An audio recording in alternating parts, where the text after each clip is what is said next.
Use the hammer. Dear colleagues, can I ask you to take a seat, please?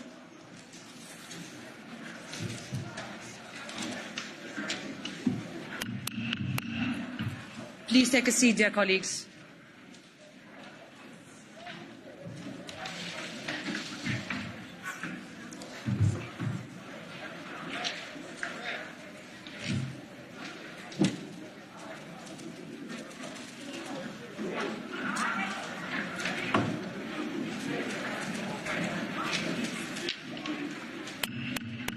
Once again, can I please ask you to take a seat? This is a very important moment for the Parliament.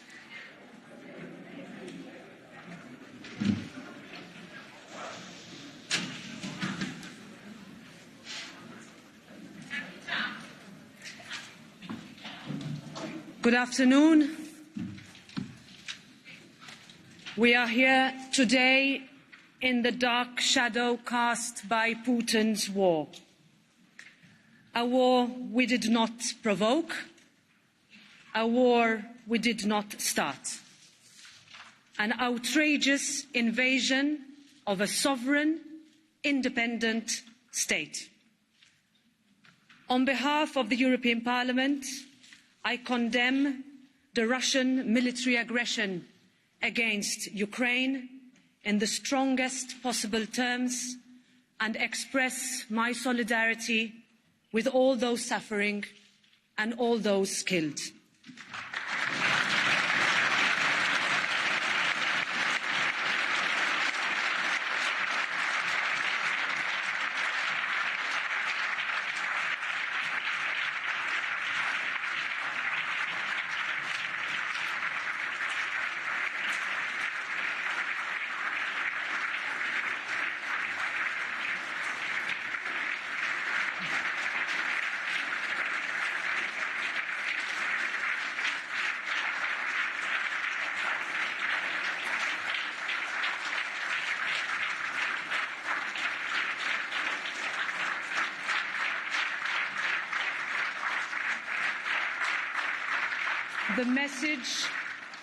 The message from Europe is clear. We will stand up. We will not look away when those fighting in the streets for our values face down Putin's massive war machine. We will support the International Criminal Court's jurisdiction and investigation of war crimes in Ukraine. We will hold him accountable, just as we will hold Lukashenko. We are facing an existential threat to the Europe we know, the Europe so many have given so much for. And this is why, on this important day, I am pleased to announce that President Zelensky will address us shortly, followed by Speaker Ruslan Stefanchuk, the chair of the Rada of Ukraine. And allow me also to have a special welcome to the Ambassador of Ukraine and the Ukrainian people present in the plenary today.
Mr. President, thank you for showing the world what it means to stand up.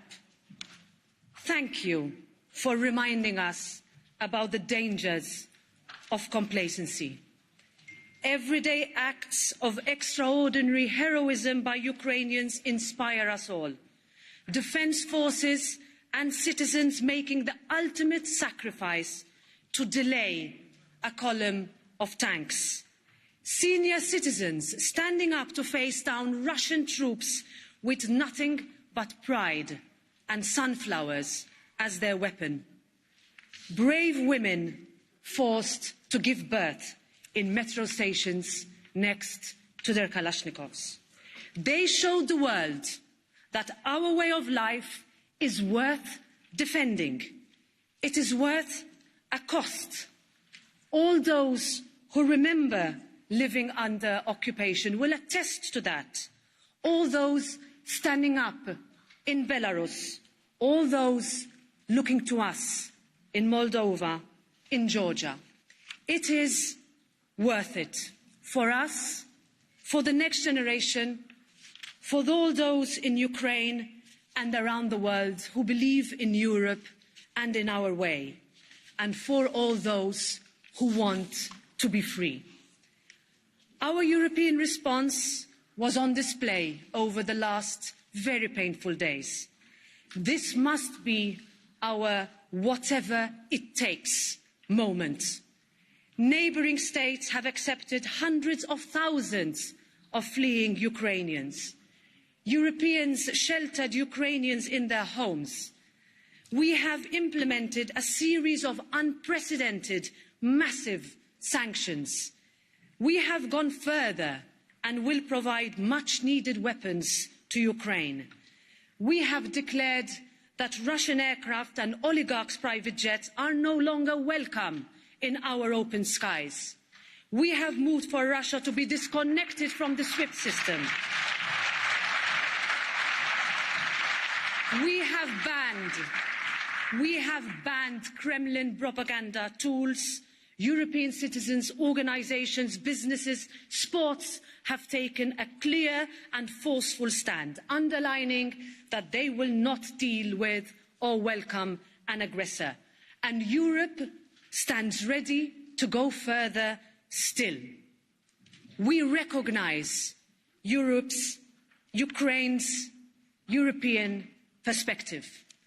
And as our resolution clearly states, we welcome, Mr. President, Ukraine's application for candidate status, and we will work towards that goal, because we will.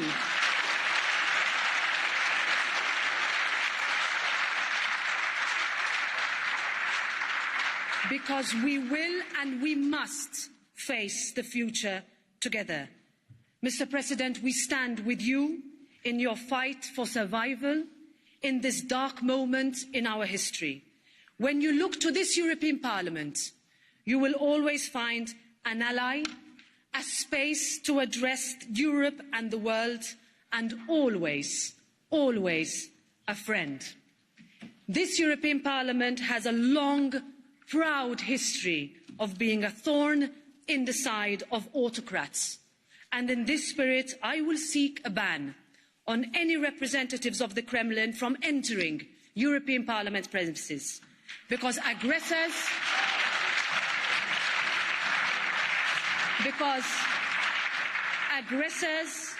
and warmongers have no place in the House of Democracy. Dear President, dear members, let me finish out by setting out 4 important principles for our future. First of all, Europe can no longer remain reliant on Kremlin gas. We need to redouble our efforts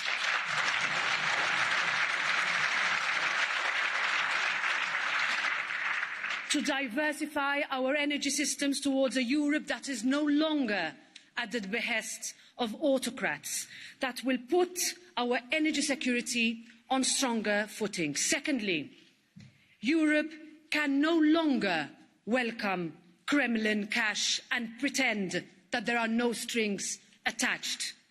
Putin's oligarchs and those who bankroll him should no longer be able to use their purchasing power to hide behind a veneer of respectability in our cities, in our communities, or in our sports clubs. Their super yachts should find no harbour in our Europe, and we can no longer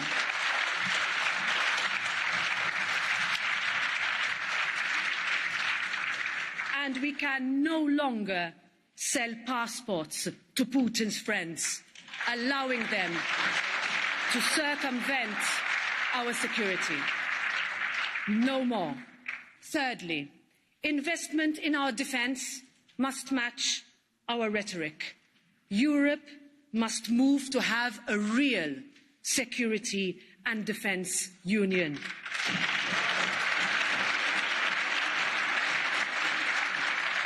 We have shown last week that it is possible and desirable, and more than anything, it is necessary. And fourthly, we must fight the Kremlin's disinformation campaign. And I call on social media and tech conglomerates to take their responsibility seriously and to understand that there is no being neutral between the fire and the fire brigade.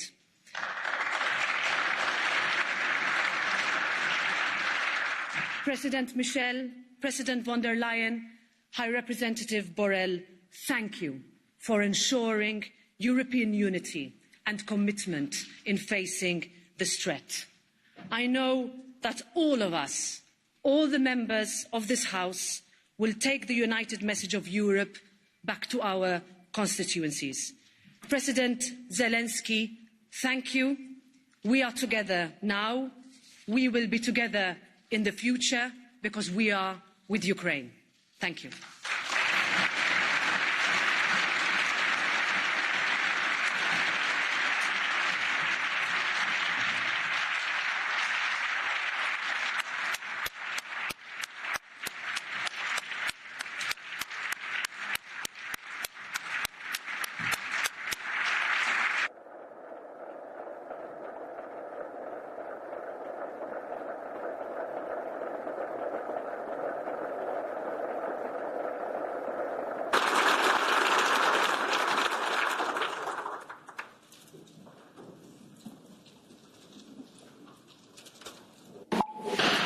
Дуже дякую.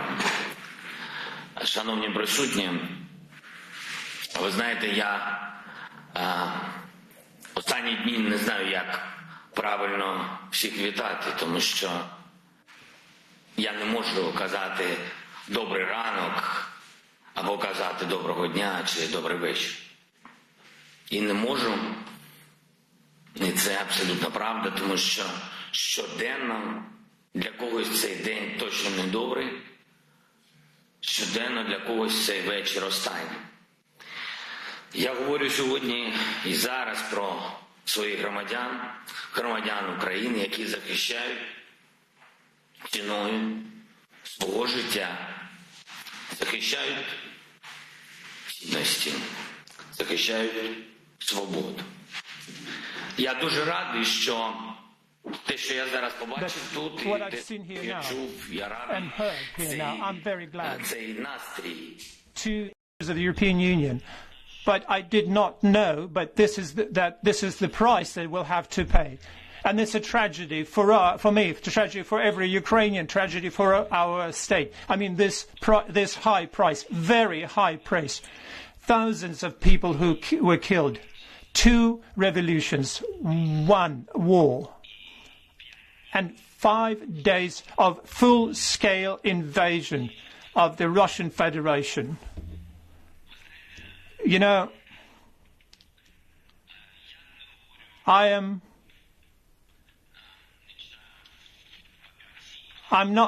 don't read off the paper, off the sheet, because the paper phase in the life of my country has ended. Now we're dealing with reality. We're dealing with killed people, real life, you know.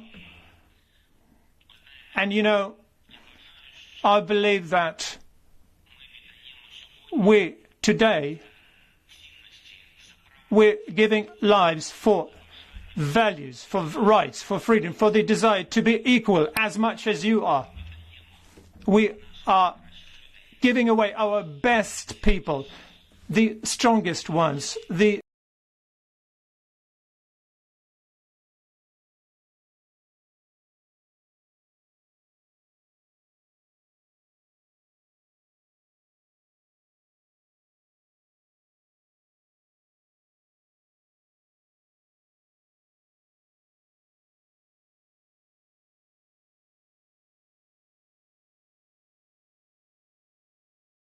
about it, but you can see that. And we will overcome everyone. And I'm sure, I'm convinced, there is an expression, Ukrainian choice, European choice of Ukraine. That's what we're striving for, and that's what we're going to, and we went to. So I would like to hear that from you to us, we could hear that Ukrainian choice for Europe from you. I have some time off here because we have breaks between the missile strikes and bombardments. And this morning was a very tragic one for us. 2 cruise missiles hit Kharkiv, the city which is located to the borders of the Russian Federation. There were always many Russians there, and they're always friendly. There were warm relations there. More than 20 universities are there.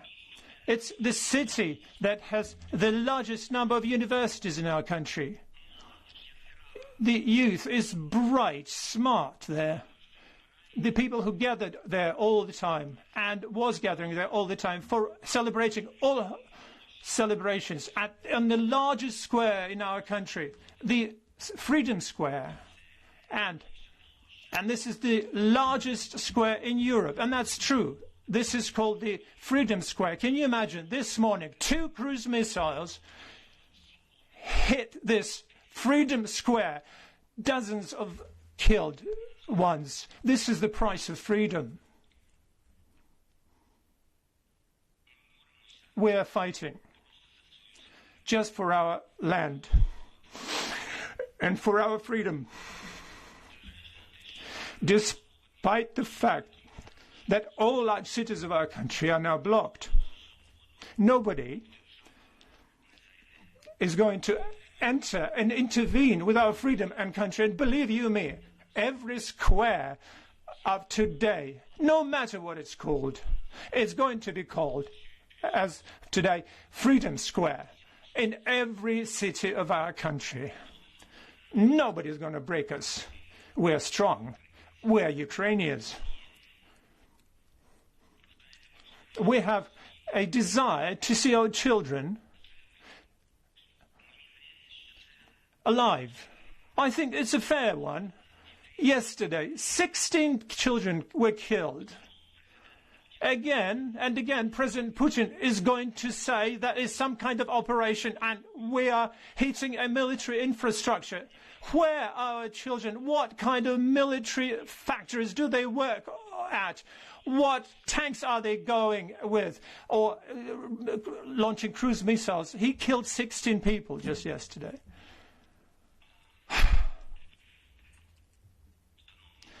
Dear, our people are very much motivated, very much so. We are fighting for our rights, for our freedoms, for life, for our life. And now we're fighting for survival. And this is the highest of our motivation. But we are fighting also to be equal members of Europe. I believe that today we are showing everybody that's exactly what we are. The European Union is going to be much stronger with us, so that's for sure. Without you, Ukraine is going to be lonely, lonesome. We have proven our strength. we have proven that, as at a minimum, we are exactly the same as you are. So do prove that you are with us. Do prove that you will not let us go. Do prove that you indeed are Europeans. And then life will win over death, and light will win over darkness. Glory be to Ukraine.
Thank you very much for your strong message, President, for your bravery and for your conviction. I will now give the floor to the Speaker of the Ukraine Parliament, Ruslan Stefanchuk, for his intervention.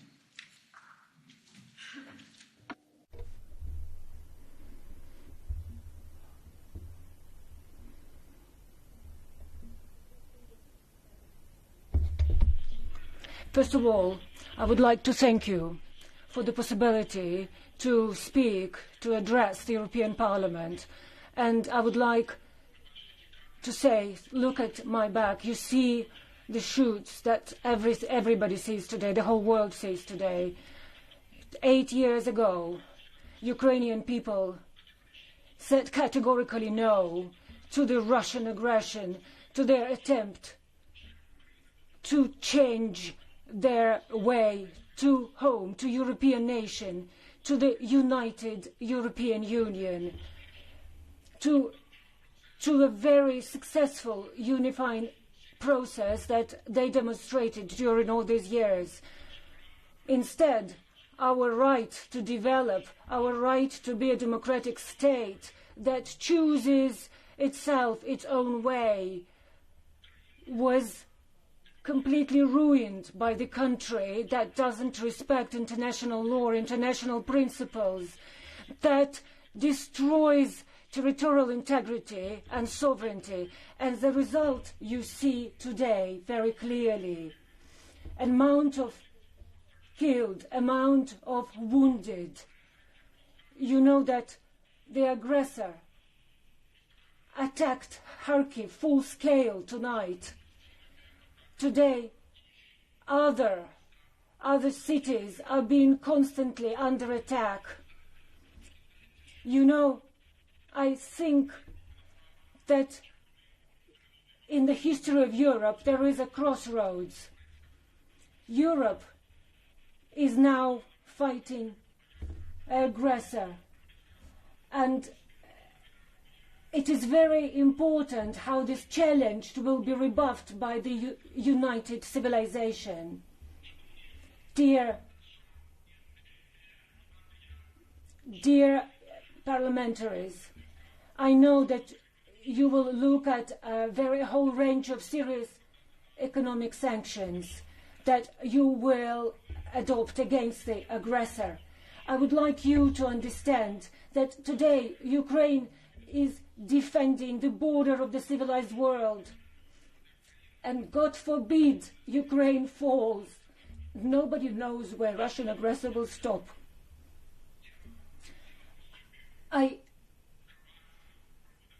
You know, when I was in my official suit and we were working in the parliament and we have been taking very important reformist laws But just today, I was 4 times descending into the basement because above my 1,500-old city, there are bombs, missiles, and they do everything to break Ukrainian spirit, but this wouldn't happen. So think now what can happen to Europe if the Russian horrible empire is renewed, if the European Union would be able to protect the space of freedom which was created during the last dozens of years. And what is felt in Eastern European countries now, when Russian tanks will confront their borders. To which other regions Kremlin will look after it conquers Ukraine? That I would like to call upon you to think strategically, to support the unity of European Union, to support Ukraine, to make it strategic partner, and the most important, act. Don't be silent. Collect all your efforts and show that Europe today is unified as never, because the threat today is like never before.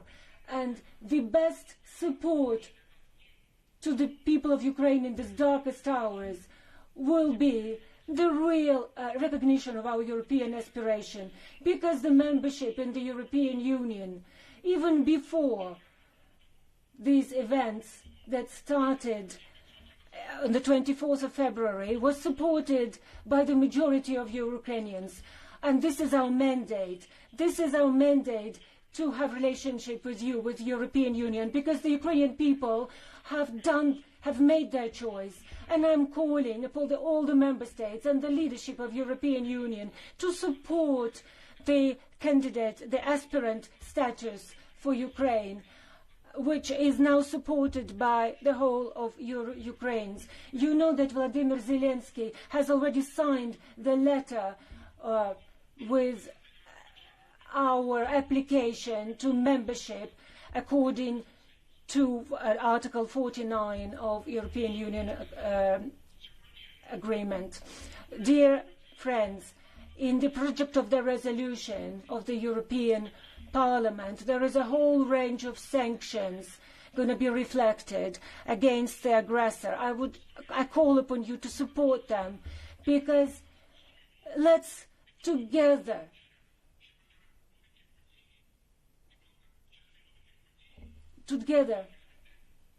we have to confirm the Churchill expression about that there are no small people and no small countries.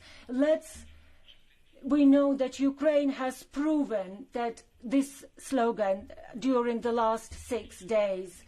Let's be worthy of those people who are perishing right now for the European Union, for the future of our European house. Let's understand that there cannot be peace in Europe without Ukraine. There could not be integral Europe without Ukraine. Glory to Ukraine. Thank you for your attention.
Thank you very much, Mr. Speaker. Thank you for your words, for your courage and for your commitment to peace and parliamentary democracy. I give the floor now to the President of the European Council, Charles Michel, for his statement.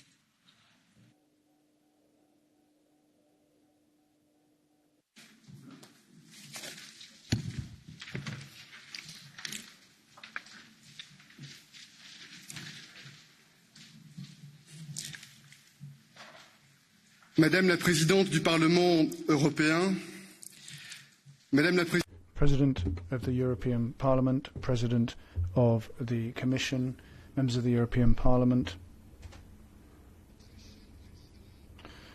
dear President of Ukraine, Volodymyr Zelenskyy, dear Speaker of the Ukrainian Parliament,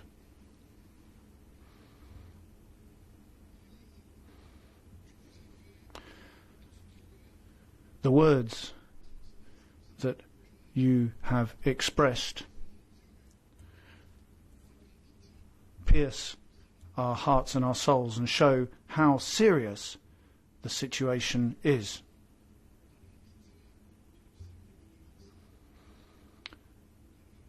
The challenge is a very serious one, and the decisions that we're going to have to take together are also very serious ones, because once again, blood and war have reached European soil. Vladimir Putin launched a brutal, massive invasion of Ukraine, an unjustified and unprovoked war based on despicable lies, and he did it only for one reason. Because you, dear Volodymyr Zelenskyy, you, dear people of Ukraine, in Maidan, you made the choice of freedom, democracy, and rule of law. And dear colleagues, it's not only Ukraine that's under attack. International law, rules-based international order, democracy, human dignity are also under attack. This is geopolitical terrorism, pure and simple.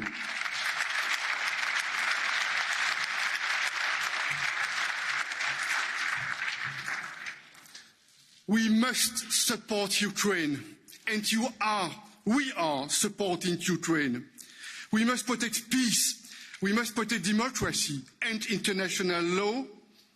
And ladies and gentlemen, our transatlantic alliance is strong, united, perfectly coordinated, and we are also working closely with the members of the G7 and with the United Nations.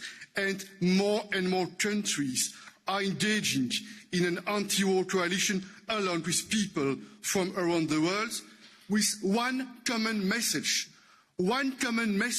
Russia, stop the war, go home, let's talk.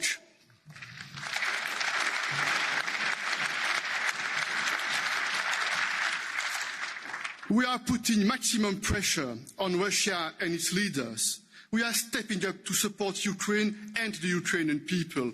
I salute with all of you President Zelenskyy and the brave people of Ukraine for their courage and composure. And it's also our duty to rise to this historic moment.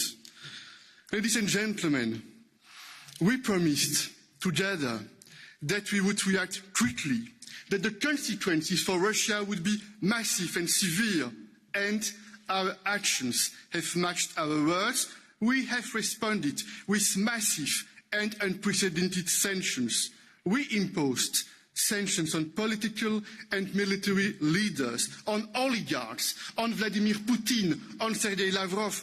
We are also taking powerful measures to severely restrict the use of the foreign currency reserve of the Russian Central Bank. We are excluding key Russian banks from the SWIFT system, and we are also imposing severe sanctions on key sectors of Russia's economy. Mais, mesdames et messieurs, nous devons être... Ladies and gentlemen, we have to be honest about all of this. These sanctions will also impose a cost on us, and this is a price worth paying, because what's at stake is our values, our convictions and our common future.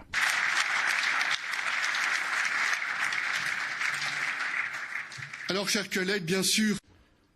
Colleagues, obviously supporting Ukraine is mobilising financial resources. That's what we're doing, and we're going to continue to do. There's going to be an international donors conference. We also, together with our member states, be committed and engaged on the direct borders with the Ukraine. We'll be helping refugees, people fleeing war and conflict, and we'll be showing our solidarity to the Ukrainian people and those who are mobilising. But obviously, solidarity is also demonstrated via defensive military resources, which are being and will be delivered on. This was something that we decided on Saturday morning, together with the High Representative for Foreign Affairs. We decided to activate the peace facility with the support of member states so that we can support the purchase of these defensive military equipment, which is so crucial for the Ukrainian people. Now, ladies and gentlemen, a few moments ago, President Zelensky looked us in the eyes. He opened up his heart, and he has made an announcement which we've now received officially, the request for the European Union to officially recognise Ukraine as a candidate country. It'll be up to us as a European Union to act in accordance with the times. It's going to be difficult. We know there are different views in Europe. There are various views on this subject, and it'll be up to the European Commission to produce an opinion on the basis of which the Council will take its responsibilities on board. The Council will have to seriously look at the symbolic, political and legitimate request that's been made, and will have to make the appropriate choices in a determined and clear-headed manner. Ladies and gentlemen,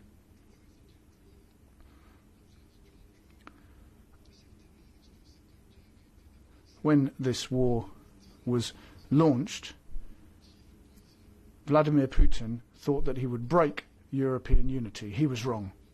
He probably thought that he would face inertia, paralysis, the search for excuses to avoid taking decisions. But he was wrong. When he launched this action, he probably thought that he would take Ukraine easily and rapidly. But he was wrong, because the Ukrainian people are resisting bravely. He probably thought that he would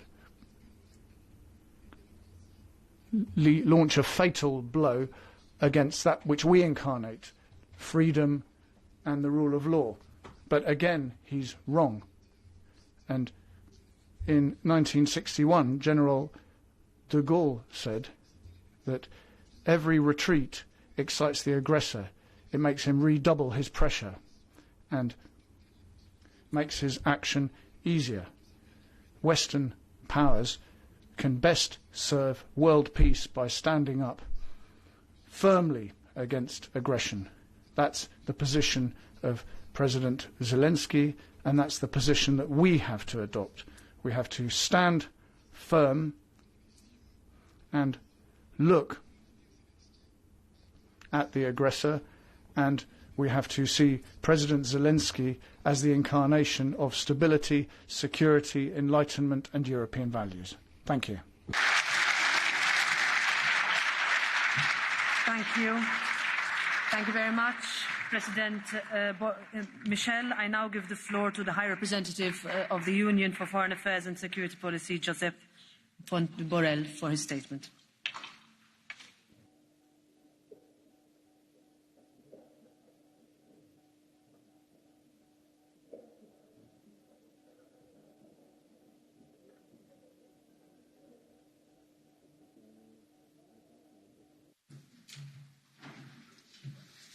Monsieur le Président du Conseil européen, Madame la Présidente.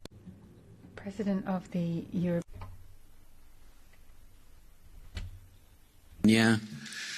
dear members of the European Parliament, I will try to share with you my thoughts on the meaning of the tragic events that we are living and the provisional lessons that we can draw from them, especially for the common security and defence policy, which I had the honour to try to develop, and it remains an intergovernmental policy, a policy which is yet in the hands of the member states, but cannot be implemented efficiently without the strong cooperation of the Commission competences. I think this is the moment in which the geopolitical Europe is being born. Ça, c'est l'acte de naissance de l'Europe. This is the act of the birth of a geopolitical Europe. Once we are aware of the challenges that we face, the moment Europe must assume its responsibilities, the moment we become fully aware that for the first moment since the Second World War we are seeing one country invade another. This is a country with nuclear weapons. This is part of its intimidation tactics. It makes me sick when I think about the historical analogies and how we can look back at the events of the start of the Second World War. Of tragedy to which Europe is being confronted today. The return of tragedy, far from frightening us, should galvanize us. First, because it believes the idea that the European project had lost its momentum because the horizon of the war has been faded. Unfortunately not. This reminds us that the evil, the tragedy and the war never fade away. And it's about the relationship with war, with the use of force, with the violence, who have been debating here. We have been debating for years to find out can Europe can counter it. And this is why in the recent years we have talked more about defence issues than in the past, and we have begun to set up joint military programmes. Well, that's why the European Parliament itself has voted to set this European Defence Fund, and the Member States has created this European Peace Facility that now we are mobilising in order to provide arms to Ukraine. The European Council in the next weeks will adopt the strategic compass, and with the invasion of Ukraine by Russia, we must amplify our reflection, adjust our means and anticipate our responses. Because one of the lessons that we have to learn from the invasion of Ukraine is that more than ever, Europe must to think strategically about itself, its environment and the world. This is no longer a luxury, it's a necessity. Europe must amplify its reflection on security issues, and the European Parliament has had an important role to play in this regard. We think we need to think about the instrument of coercion, retaliation and counterattack in the face of reckless adversaries, because all we need to understand is that to make peace we need to be two, but to make war is enough to be one. This is exactly what Mr. Putin is telling us. And that's why we have to increase our deterrent capacity a lot. We need to increase our deterrence capacity in order to prevent war. And it's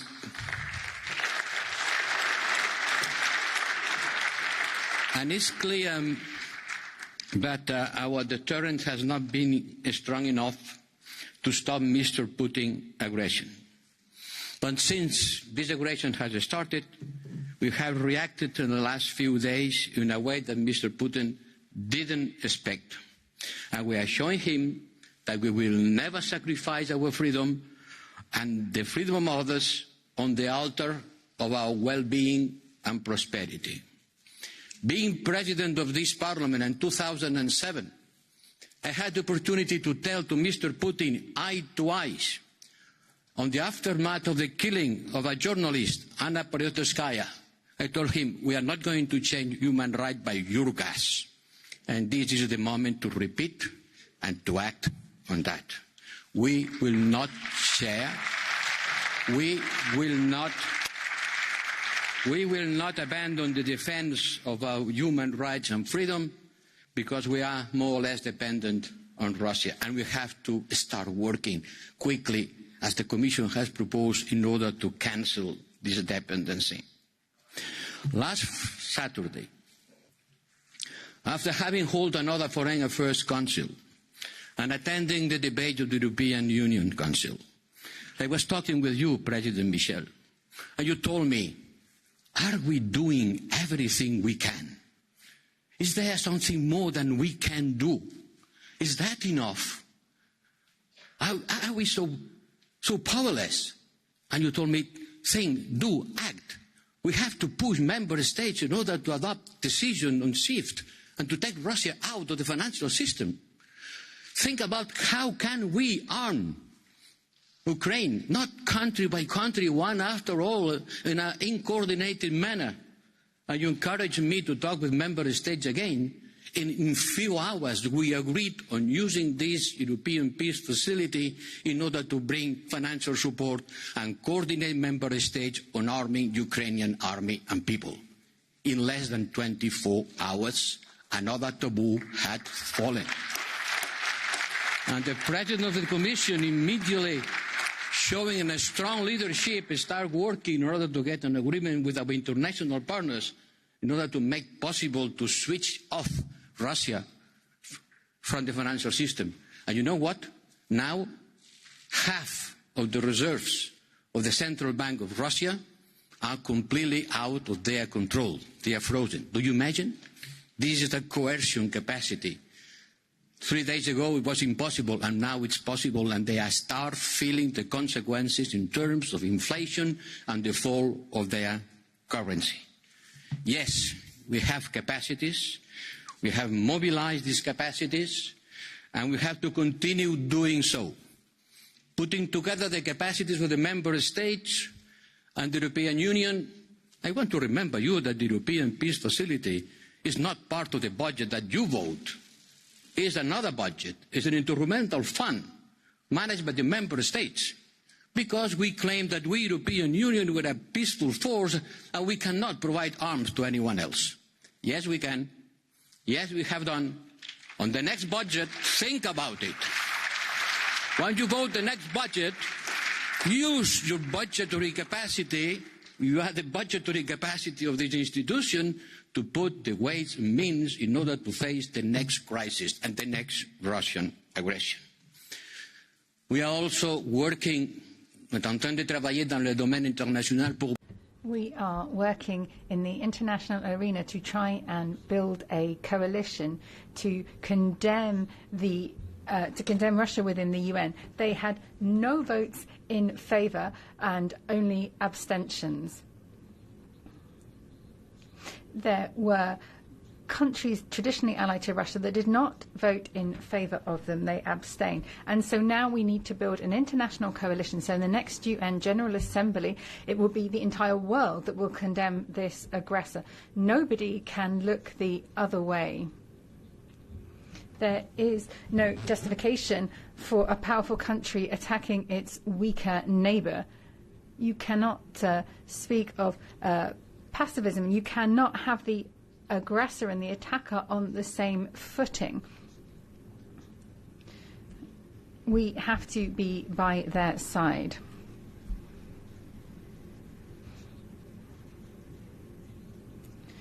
We have used our coercive capacity, not necessarily using weapons. When we talk about Europe being a hard power, people think only in military power, but there are other ways to exert hard power. Our coercive capacity is a way of influencing another's behaviour, and this is not just done by weapons. It has been done by the European Commission, and extraordinarily successful measures as put in place by the Commission. So thank you, President von der Leyen. We're not talking about mobilizing missiles, but these sanctions can have a hugely important effect on a country. They will not allow Russia to spend the money that we have spent on their gas to fund this war.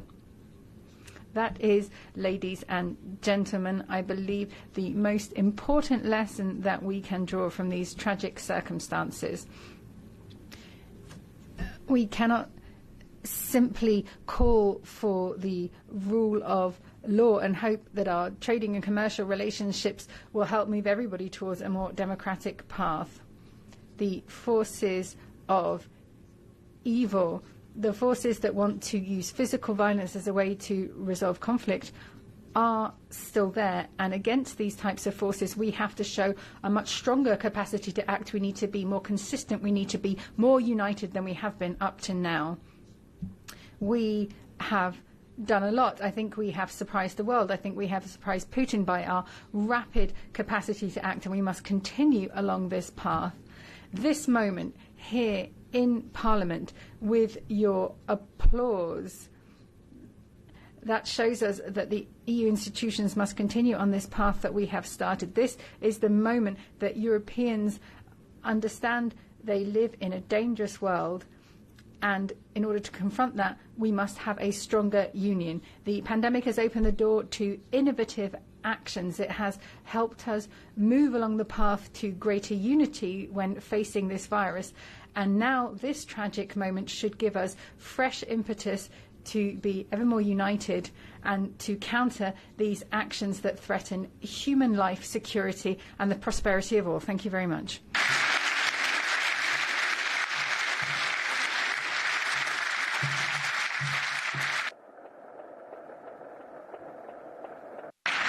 Thank you very much. Thank you very much, High Representative. I now give the floor to the President of the European Commission, Ursula von der Leyen, for her statement.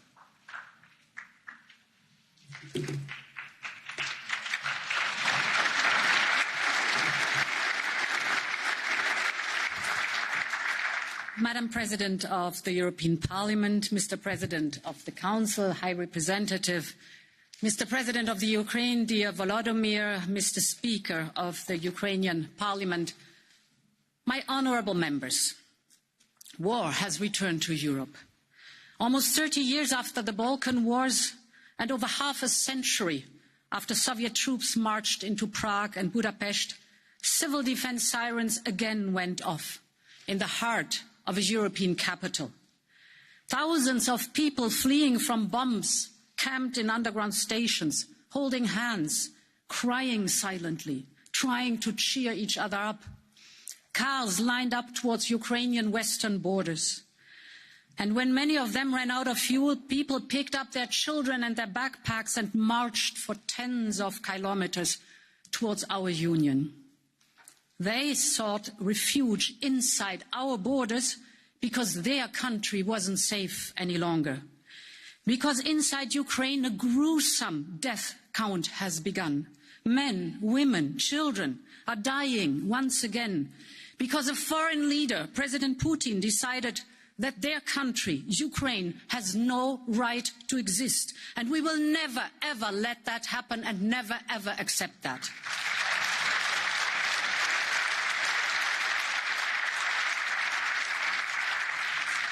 Honourable members, this is a moment of truth for Europe. And let me quote the editorial of one Ukrainian newspaper, the Kiev Independent, published just hours before the invasion began, and I quote, "This is not just about Ukraine. It's a clash of two worlds, two polar set of values." End of quote. They are so right.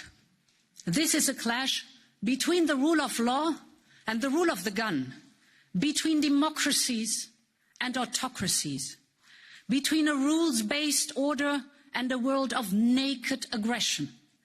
How we respond today to what Russia is doing will determine the future of the international system. The destiny of Ukraine is at stake, but our own fate also lies in the balance. We must show the power that lies in our democracies. We must show the power of people that choose their independent path freely and democratically. This is our show of force. And today, a union of almost 500 million people has mobilized for Ukraine. The people of Europe are demonstrating in front of Russian embassies all across our union. Many of them have opened their homes to Ukrainians fleeing from Putin's bombs. And let me thank especially Poland, Romania, Slovakia and Hungary for welcoming these women, men and children. Europe will be there for them, not only in the first days, but also in the weeks and months to come. That must be our promise altogether.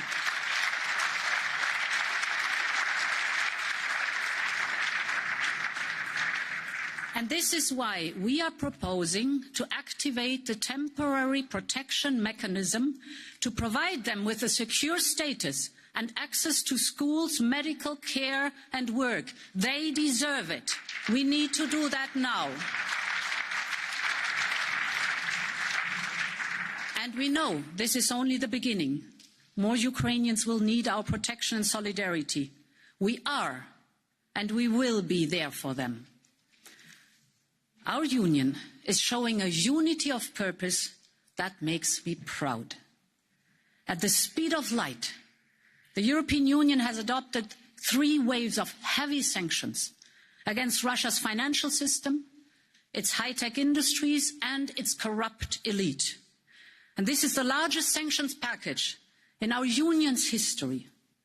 We do not take these measures lightly, but we feel we had to act. These sanctions will take a heavy toll on the Russian economy and on the Kremlin. We are disconnecting key Russian banks from the SWIFT network. We also banned the transaction of Russia's central bank, the single most important financial institution in Russia, and this paralyzes billions of foreign reserves, turning off the tap on Russia's and Putin's war. We have to end this financing of his war. And second, we target important sectors of the Russian economy. We are making it impossible for Russia to upgrade its oil refineries, to repair and modernize its air fleet, and to access many important technologies it needs to build a prosperous future. We've closed our skies to Russian aircraft, including the private jets of oligarchs. And make no mistake, we will freeze their other assets as well, be it yachts or fancy cars or luxury prosperities. We'll freeze that all together.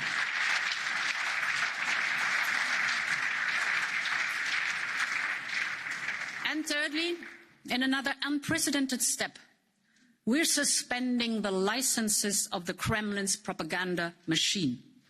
The state-owned Russia Today and Sputnik and all of their subsidiaries will no longer be able to spread their lies to justify Putin's war and to divide our union. And these are unprecedented actions by the European Union and our partners in response of an unprecedented aggression by Russia. Each one of these steps has been closely coordinated with our partners and allies. The United States, the United Kingdom, Canada and Norway, but also, for example, Japan, South Korea and Australia. All of these days you see that more than 30 countries representing well over half of the world's economy have also announced sanctions and export controls on Russia. And if Putin was seeking to divide the European Union, to weaken NATO and to break the international community, he has achieved exactly the opposite. We are more united than ever, and we will stand up in this war. That is for clear, that we will overcome and we will prevail. We are united and we stay united.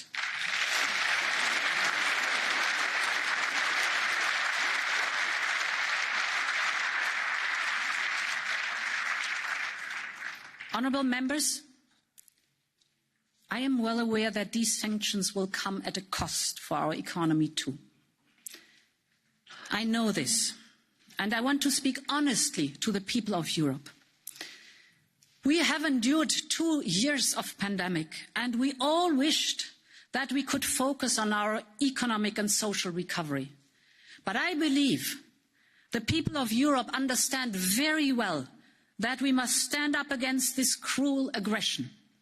Yes, protecting our liberty comes at a price, but this is a defining moment, and this is the cost we are willing to pay, because freedom is priceless, honourable members. This is our principle. Freedom is priceless. Our investments today will make us more independent tomorrow. And I'm thinking first and foremost about our energy security. We simply cannot rely so much on a supplier that explicitly threatens us. And this is why we reached out to other global suppliers, and they responded. Norway is stepping up.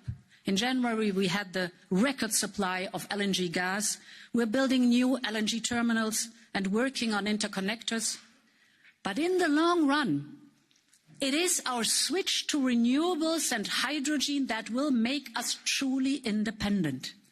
We have to accelerate the green transition, because every kilowatt hour of electricity Europe generates from solar, wind, hydropower or biomass reduces our dependency on Russian gas and other energy sources. This is a strategic investment. And my honourable members, this is a strategic investment because on top, less dependency on Russian gas and other fossil fuel sources also means less money for the Kremlin's war chest. This is also a truth. We are resolute. Europe can rise up to the challenge. The same is true on defence. European security and defence has evolved more in the last 6 days than in the last 2 decades. Most member states have promised deliveries of military equipment to Ukraine. Germany announced that it will meet the 2% goal of NATO as soon as possible.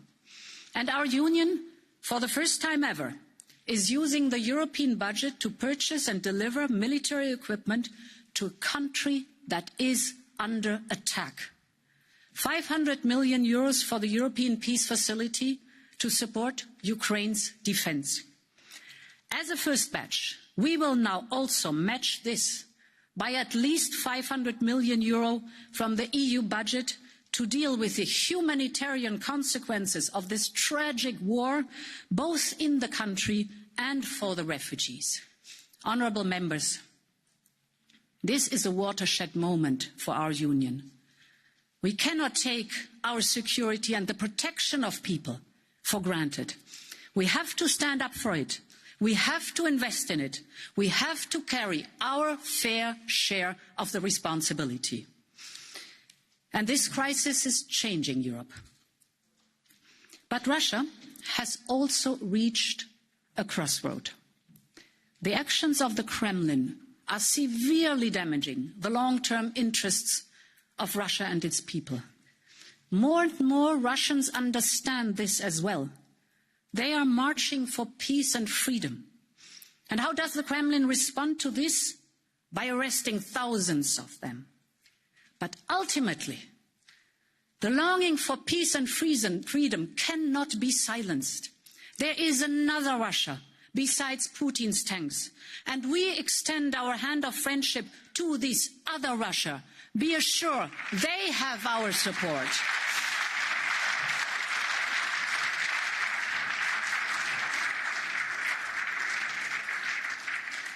Honourable members, in these days, independent Ukraine is facing its darkest hour.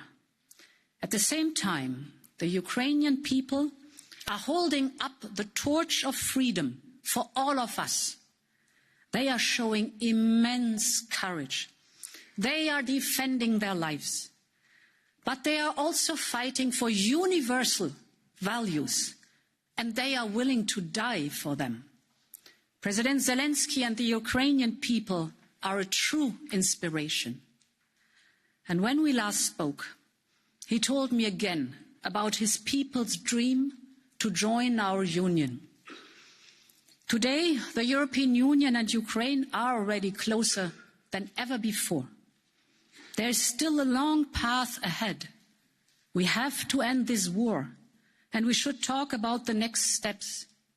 But I am sure nobody in this hemicycle can doubt that a people that stands up so bravely for our European values belongs in our European family. And therefore, honourable members, I say, long live Europe, and long live a free and independent Ukraine. Me z vami, slava Ukrainia. We are with you. Glory be to Ukraine.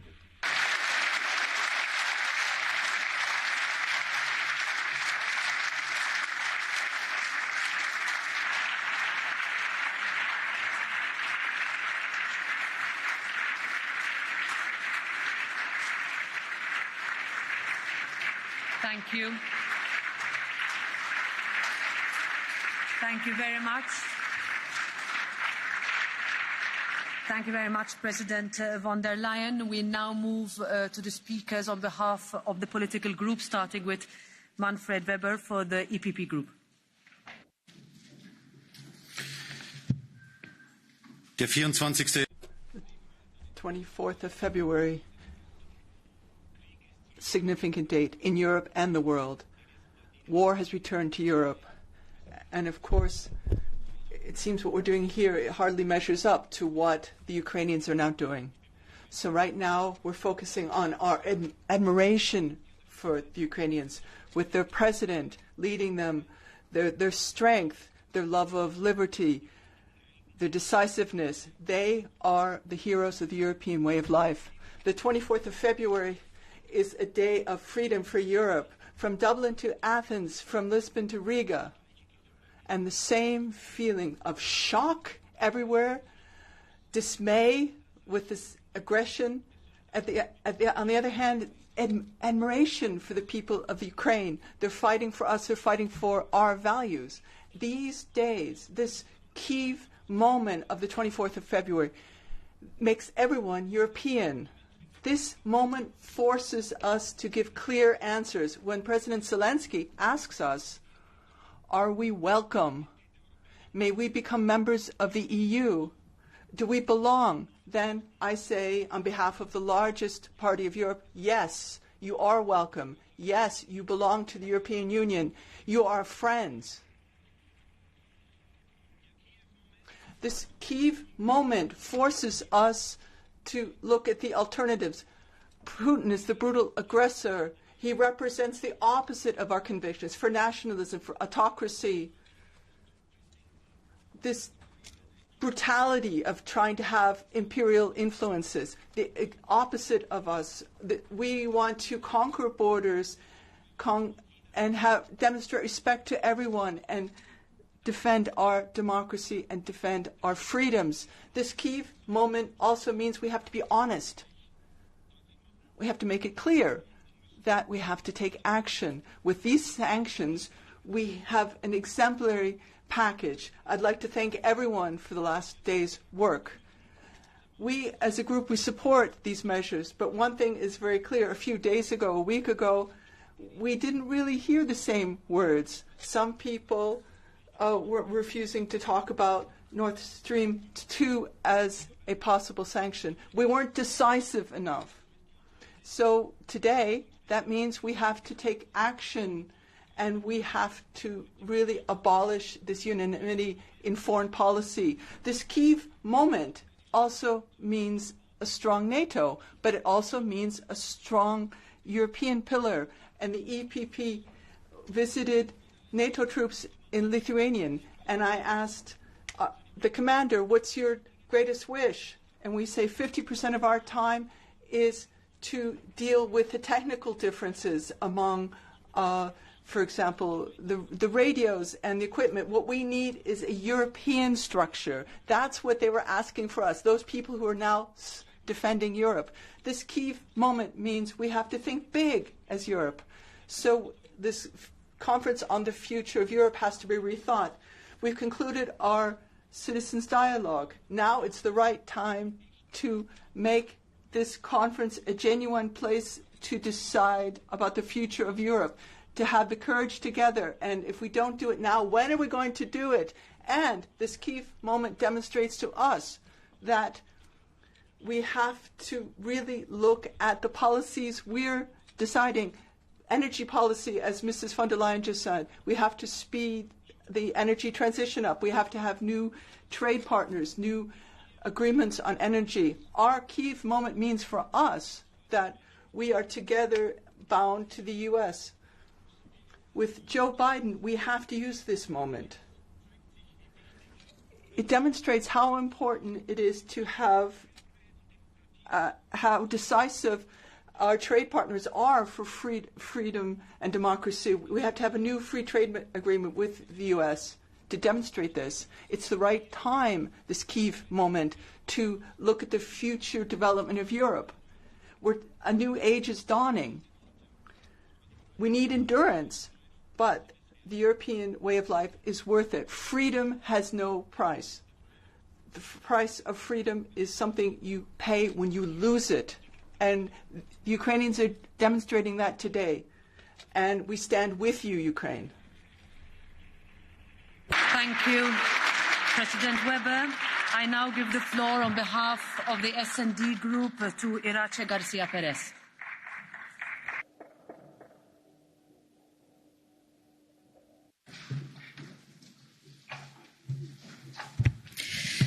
Gracias, Presidenta. Thank you, President.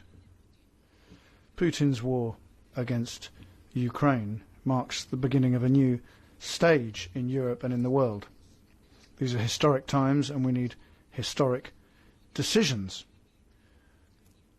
Financial and military support to Ukraine, deconnecting the main Russian banks from the SWIFT platform, the activation of the International Protection Directive to assist Ukrainian refugees, and banning the Kremlin's media machine are all part of a qualitative leap in our capacity to respond. Western democracies have achieved an admirable unity to face this challenge, and it's crucial that we maintain our unity given the serious challenges that we will continue to have to face. The 4 sanctions packages headed by Mr. Borrell are the first step in a long crisis that will raise new dilemmas.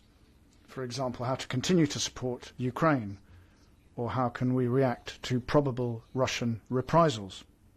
Unity requires courage and sacrifice. It's only with courage and sacrifice that we can achieve the energy independence that we need to defeat Putin. Our utter commitment to a global energy order that's based on renewable energies over the long term needs to be complemented with the creation of strategic reserves of gas for the short term. We also need courage and sacrifice to welcome all the refugees who are fleeing war. We need shared responsibility there. The cowardly attack of Putin shows his real fear, which is democracy.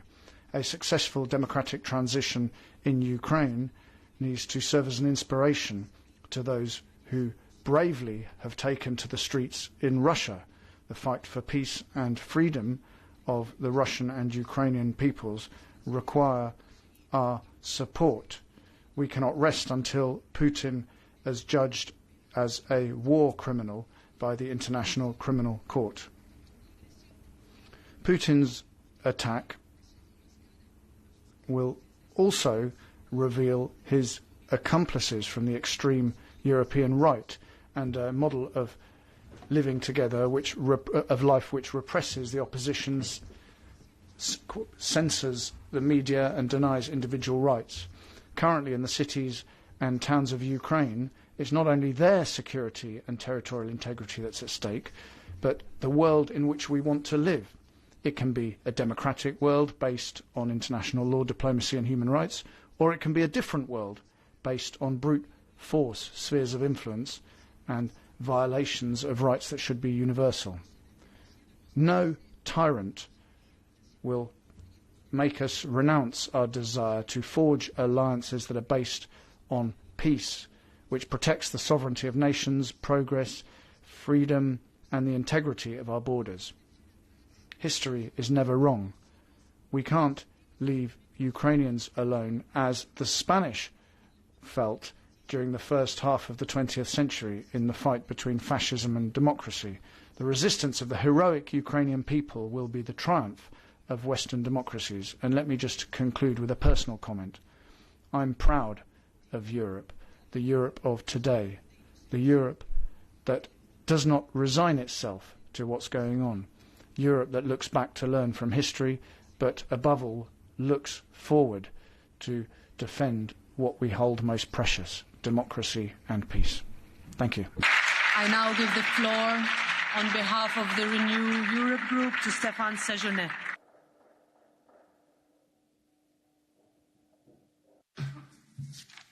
Merci, Madame la Présidente. Thank you very much, Madam President, Mr. President, High Representative. Let me start by welcoming the courage of the Ukrainian men and women who are fighting not just for their country but their right to choose their own destiny. President Zelensky and the President of the Ukrainian Parliament, you are heroes of democracy. The European Parliament today has shown it is a strong ally of the Ukrainian people. Europe is a shield that protects its democracy and freedoms for all the peoples of Europe. Of all the decisions taken this week, let me just say you have the absolute support of our political group. There is huge work that has been done by the European institutions in order to put in place and make operational these sanctions and support measures for Ukraine. Alone or divided, I can't even imagine what Putin would have done to our continent. You have been up to this historic challenge. Let me go even further when it comes to support measures for Ukraine. I believe giving the candidate status to Ukraine is important. Now, of course, it will take some time for the Ukraine to join the EU. There'll be a rigorous process, but I think it's important that we acknowledge that the Ukrainians are fighting for democracy. They are already part of our community. I think the status of candidate country would be a fair acknowledgement for this. We expect to see strong sections to really dry up all of the financial resources for Putin in this war. Technological embargoes, gas, oil, against the oligarchs as well, an end to the golden passports and residence rights, as you have mentioned, Madam President. All of these sanctions must be activated as soon as possible. We hope that this will not hit the Russian people too hard, as we know who are majoritarily opposed to this war. We need to welcome the Russian opposition here in this hemicycle as well. Now, these measures will have a cost for our economies, so we need to mutualise costs at a European level for the countries and companies who are hardest hit by this. Let me conclude with one final point, Mr. President, Madam President, to say that there is still some work to be done for Europe to guarantee its solidarity as shown by this crisis. Our journey towards strategic economy needs to include a review of the defence budget at national and European levels, as well as an energy autonomy strategy as well. Colleagues, the protection of our European model comes at a cost. My political group believes that our freedoms are a fundamental value. We are willing to assume that cost when it comes to sanctions or investment in tools of European sovereignty. We understand sacrifices of the European people and also the sacrifices of millions of Europeans before us who have made this the freest continent in the world. Thank you very much. Thank you very much. I now give the floor on behalf of the Green Group to Philippe Lamberts.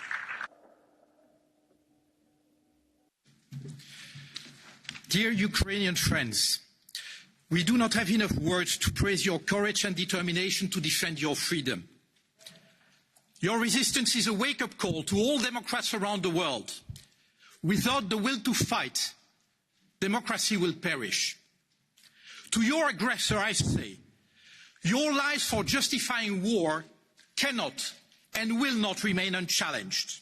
No, Mr. Putin, Ukraine is not ruled by Nazis. On the contrary, its legitimately elected president stems from a family who was blooded in the Holocaust. No, Mr. Putin, there's no genocide going on in the Donbass. What is happening there is a war that you yourself started 8 years ago, which took already 14,000 lives, and that your invasion brings only to a new level.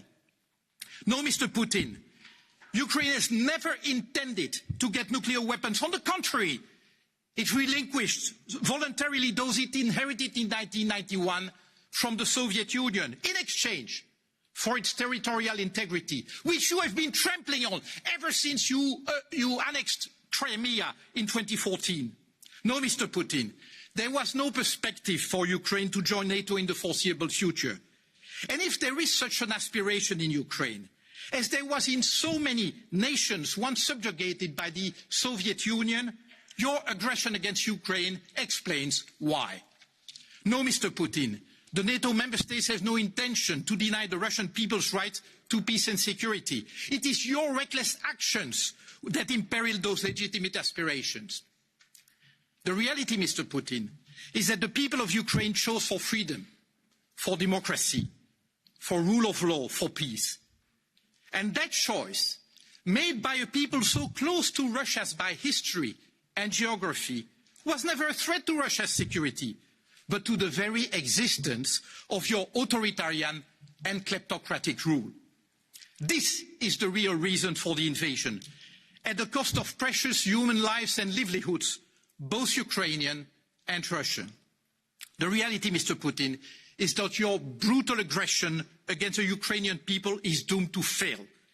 You wanted to deny their very existence as a people. Your aggression in cementing their unity against the invader.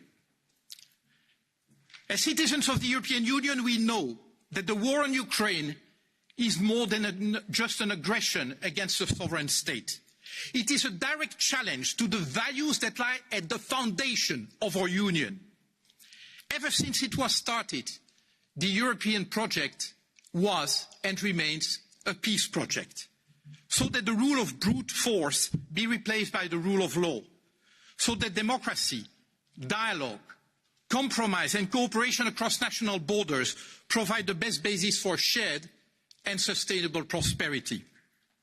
We Europeans cannot stand by idle when a partner country is invaded and when our fundamental values are challenged in such a brutal way. This is why, short of direct military intervention, which would be foolish, we must and we will provide the Ukrainian people with all the support we can in order to face the aggression. This is why we must and we will provide safe haven without any discrimination to all those who are fleeing the war to seek refuge on our territory.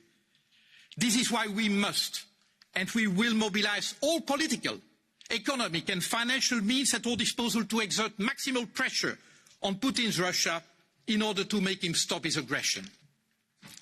And let me be clear to the people of Russia, we have no quarrel with you. You too have the right to live in dignity, and many of you are standing up daily to defend it at great personal risk.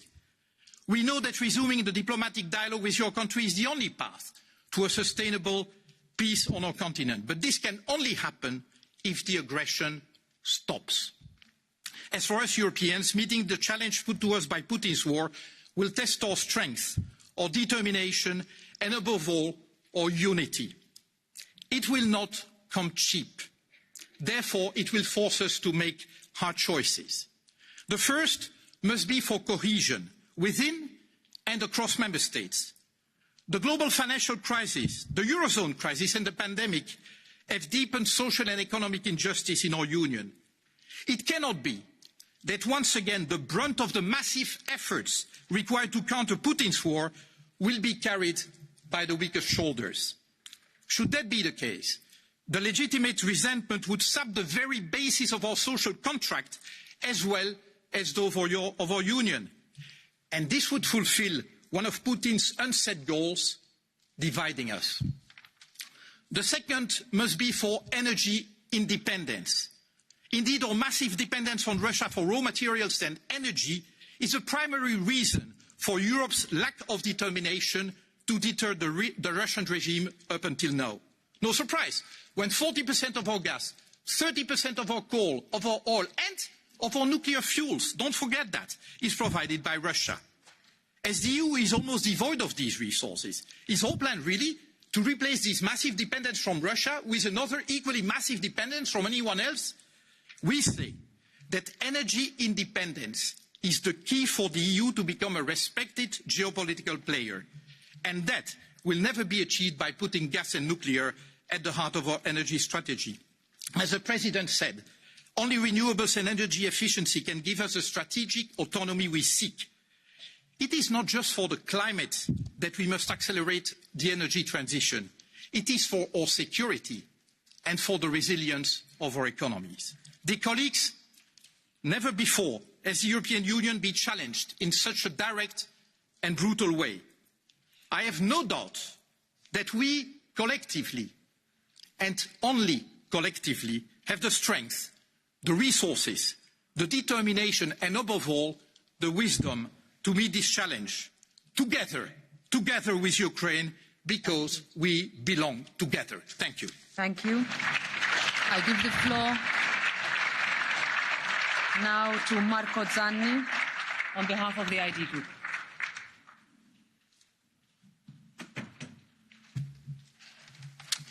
Grazie mille, Presidente.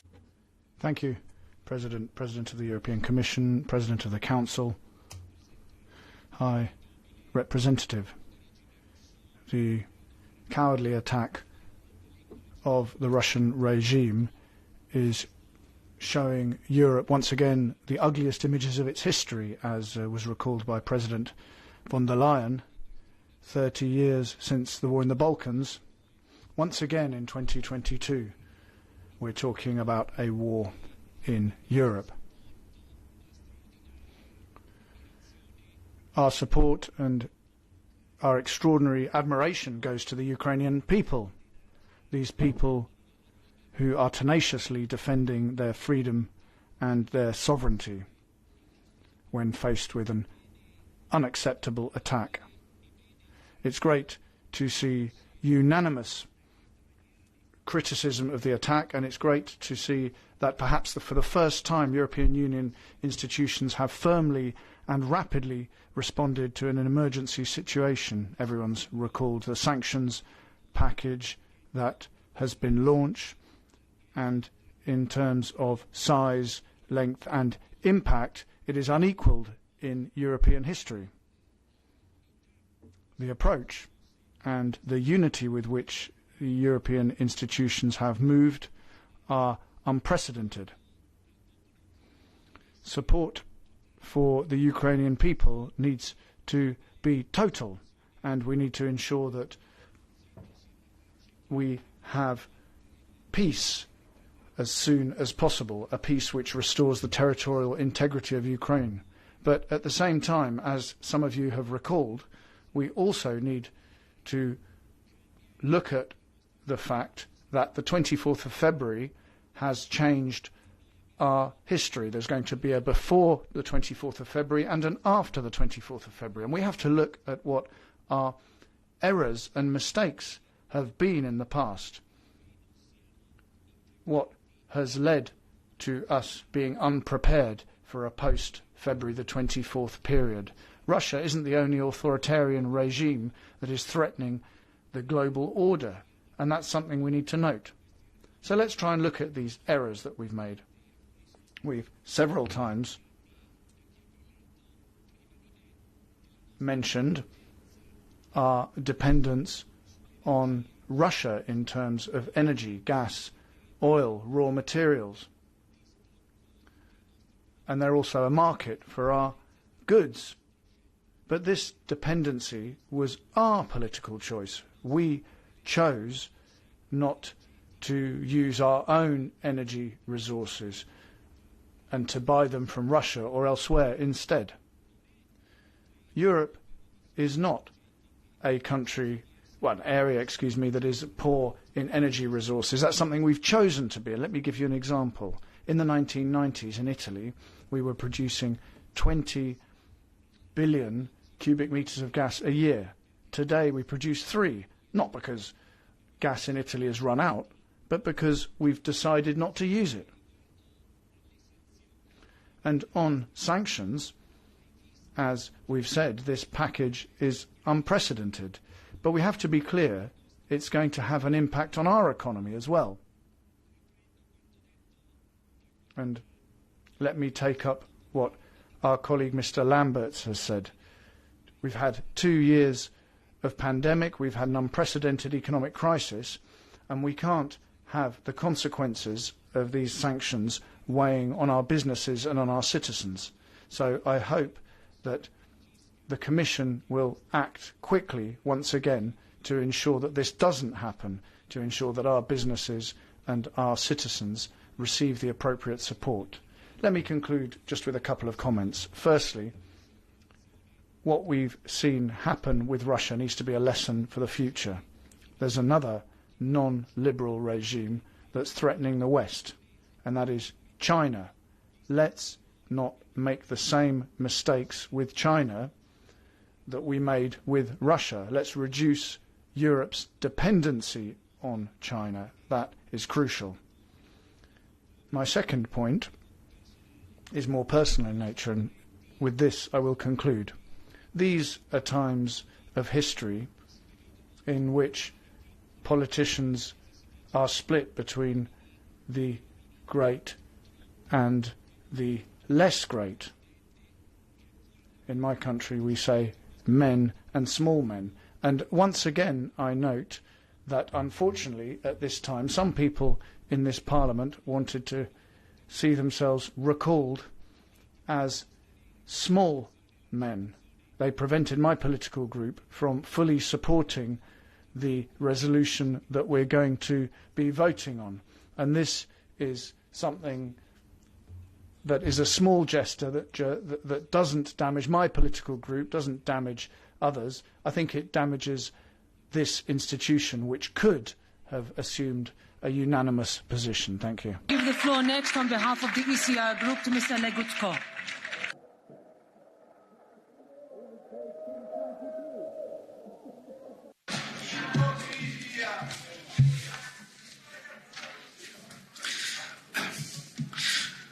Madam President, the war created an entirely new situation, and we have to do everything we can to win this war, because it's our war, the war of all European nations.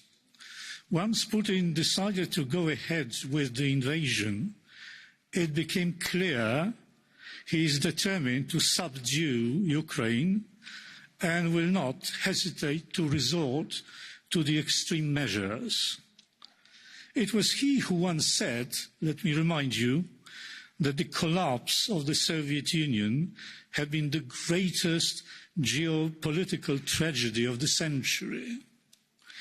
So there should be no misunderstanding as to his intentions. He plans to create what was once the Soviet Empire, perhaps not with one stroke, but that is definitely his final objective. Moreover, he has been more or less open about it all along. The Ukrainian army and the Ukrainian people are opposing the invaders, and they desperately need some military backup arms and other tools of defense. Fortunately, after the initial opposition from some countries, nowadays it is about 20 governments, I think, that started helping the Ukrainians. And it's very good that some time ago in the Council, the member states decided to create European Peace Facility, and that these funds can be now used to help Ukraine. And I'm proud to say that it is my government that was first to propose as early as Thursday morning to activate European Peace Facility. So the flow of arms the flow of necessary technology and other means of defence must continue, whatever the effects of the sanctions. Who will win the war will be ultimately decided on the battlefield. And finally, I must say this. I'm sorry, I must say this, because as usual, the EU is, with its narcissistic and self-congratulatory proclivities, likes to escape responsibility. Putin made his decision because he was induced by the weakness of the West. Let us be frank, he did not think much of the Western leaders, and it showed. He didn't hide it. And in a way he was right, having been for a long time pampered by the French and German governments, by some American administrations, also by the European Commission that was both unable and unwilling to stymie the Nord Stream projects. To those Western leaders and governments that took upon themselves the job of dealing with Russia, particularly to the German politicians, but not only to them, we must say today, ladies and gentlemen, you blew it, and your leadership credibility is gone. It's time for a reset, and let us start by enabling Ukraine to join the European Union. I give the floor next to Manon Aubry on behalf of the Left Group.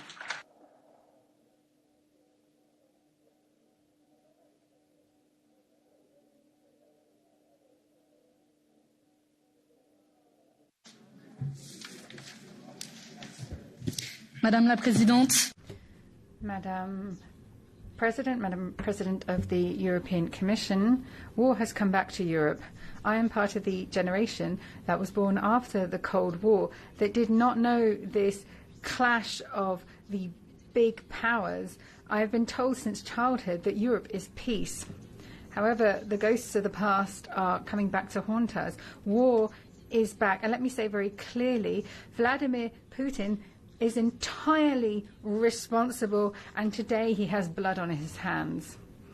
Our group firmly condemns the unacceptable military Russian aggression against Ukraine and would like to highlight the heroic resistance of the Ukrainians and their presidents in the face of this invasion. The tanks are rolling in, the bullets are raining down.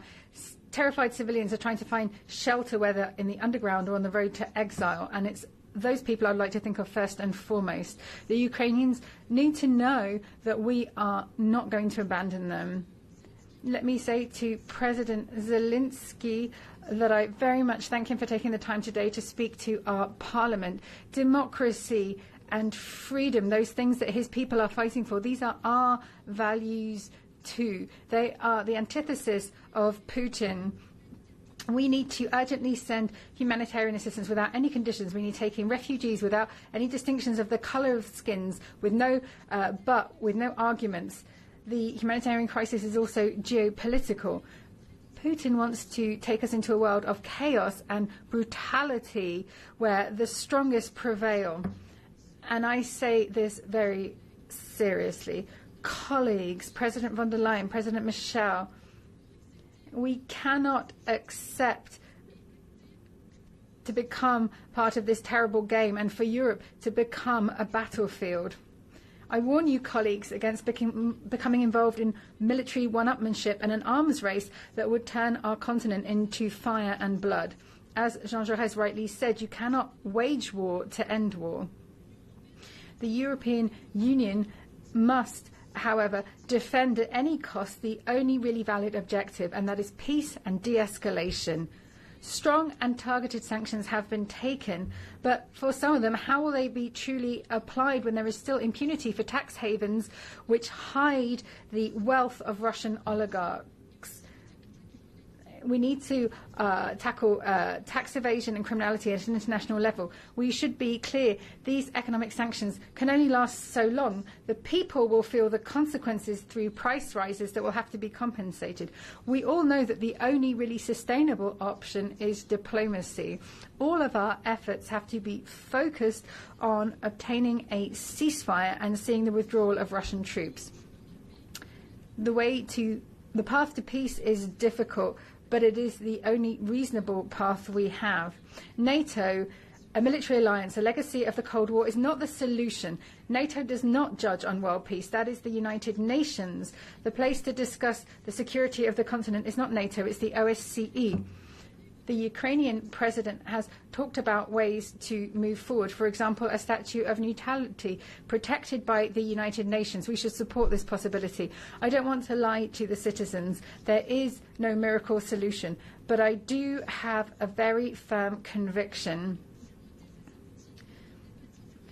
What we need to do to counter Putin is not to enter into a vicious cycle of eye for an eye, a tooth for a tooth. What we need to see is the mobilization of people for peace. In Russia, at Rostov-sur-le-Don, there was a young woman who was imprisoned for 8 days simply for standing in the street with a placard. And that is a symbol for the mobilization that Putin wants to try and make invisible. She symbolizes the courage of thousands of Russians who are defying the fierce repression of Putin. There are hundreds of thousands of Europeans who've taken the Ukrainian flag and gone onto the streets to call for peace, peace at any cost. And let me end with the words from Albert Camus on the 8th of August 1945, just after the bombing of Hiroshima. Looking at these terrifying perspectives for humanity, we see now that peace is the only fight that is really worth fighting for. It is more than a prayer. This is a call from the people to their governments. It is a choice between hell and between reason. Thank you very much. On behalf of the non-attached members, to Kinga Gál.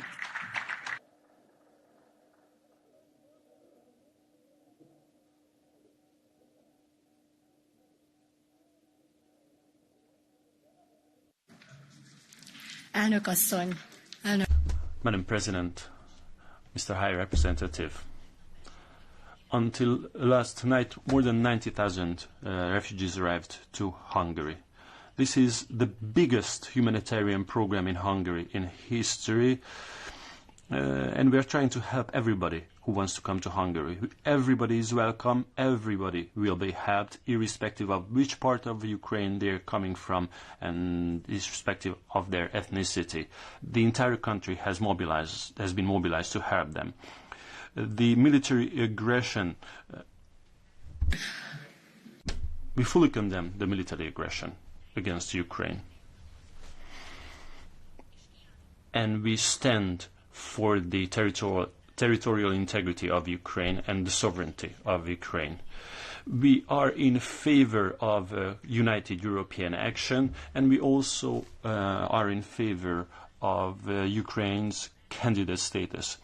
And despite all the disinformation, we support all common sanctions, common decisions. Also, the European Peace Facility should be activated.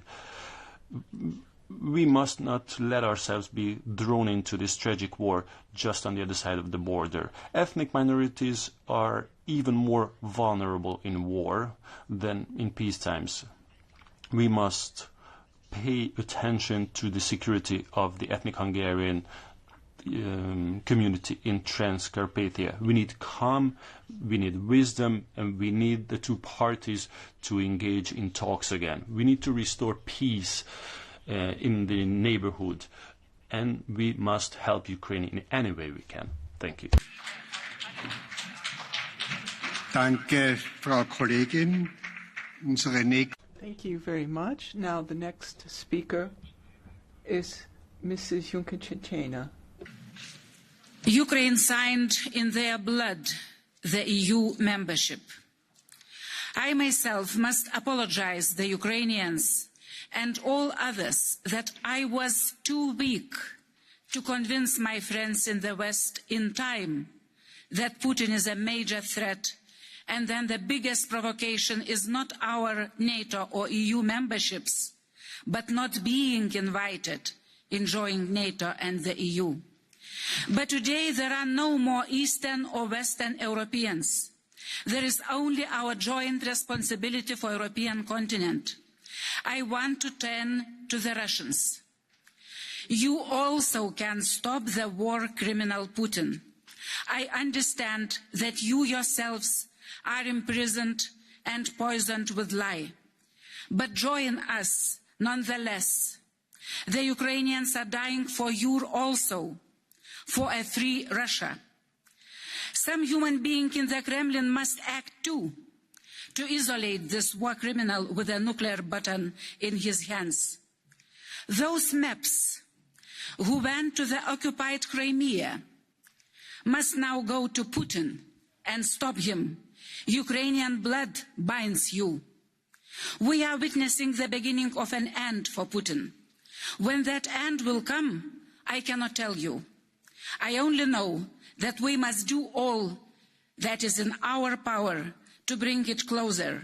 Thank you, Ukraine. Slava Ukraini.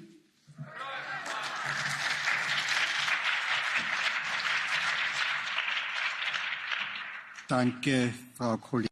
Thank you very much. Now, Mr. Pedro Marques, you have the floor. Muito obrigado, Presidente, Presidente da Comissão. Thank you very much, Vice President, Madam President, and High Representative. Barbaric aggression against a free country in Europe, and of course we're all united. It reminds us of the Cold War. This war is not an illusion. A people is suffering. Yes, for the Ukraine we have to have unprecedented sanctions against Russia and his oligarchs. We have to liberate Ukraine from Putin. And we also have to see that Putin is trying to kill people. If we don't react today, then we won't have the possibility of remaining united as a union. We have to work and express our solidarity and maintain our autonomy in the world. And we have to leave this crisis unified. We have to do this for the children and do this for the children of the brave and courageous Ukrainians. Herr Kollege. Thank you very much. Mr. Autrevicius is next. Mr. Chair, Madam President, High Commissioner, dear colleagues, dear Ukrainians, today we are back to 28 in the European Union again. Ukraine has emerged as a great member of the European family. Ukraine is bravely fighting for European values and freedom for Europeans. Let us give Ukraine its due, providing a candidate status now and then accepting it in the European Union. Every day that passes makes things worse for Ukraine, and we cannot allow it. Today, the future and the fate of Europe is at stake in Ukraine. Russia's traitorous operation only confirms the Putin's regime's choice to draw new red lines on the face of Europe. By ordering the attack on Ukraine, the Russian leader Putin has become a war criminal and has brought the Belarusian dictator Lukashenko with him. They are already in the dustbin of history. Their actions are already condemned and soon to be convicted. Let us give Ukraine a weapon with which it can defend itself against the aggressor. It's our duty. And let us provide humanitarian aid to its people who are suffering from the crimes of its aggressor. The support must be such that the West can look Ukraine in the eye. Let us isolate Russia with full political, economic and cultural blockade. Keep Russia down, Kremlin cronies out, and the Russian people close. Ukraine's victory is our victory. Slava Ukraini!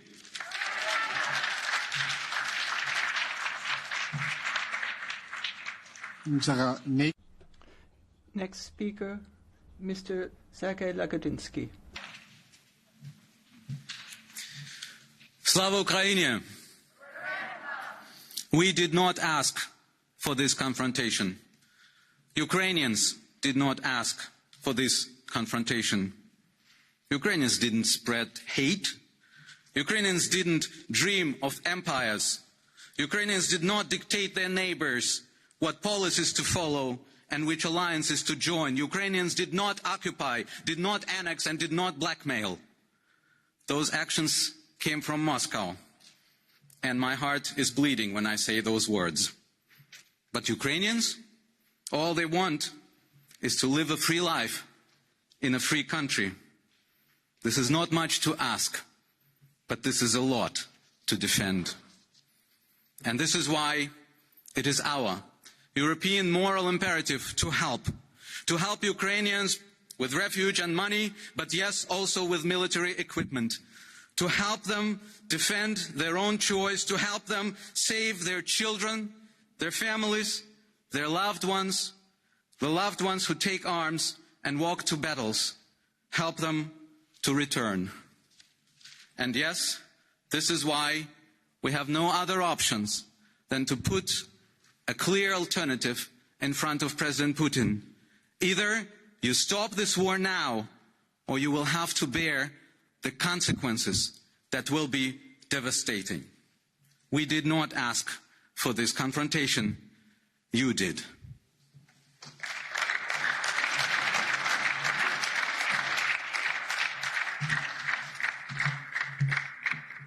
Kollege Kofod. Mr. Kofod, next speaker.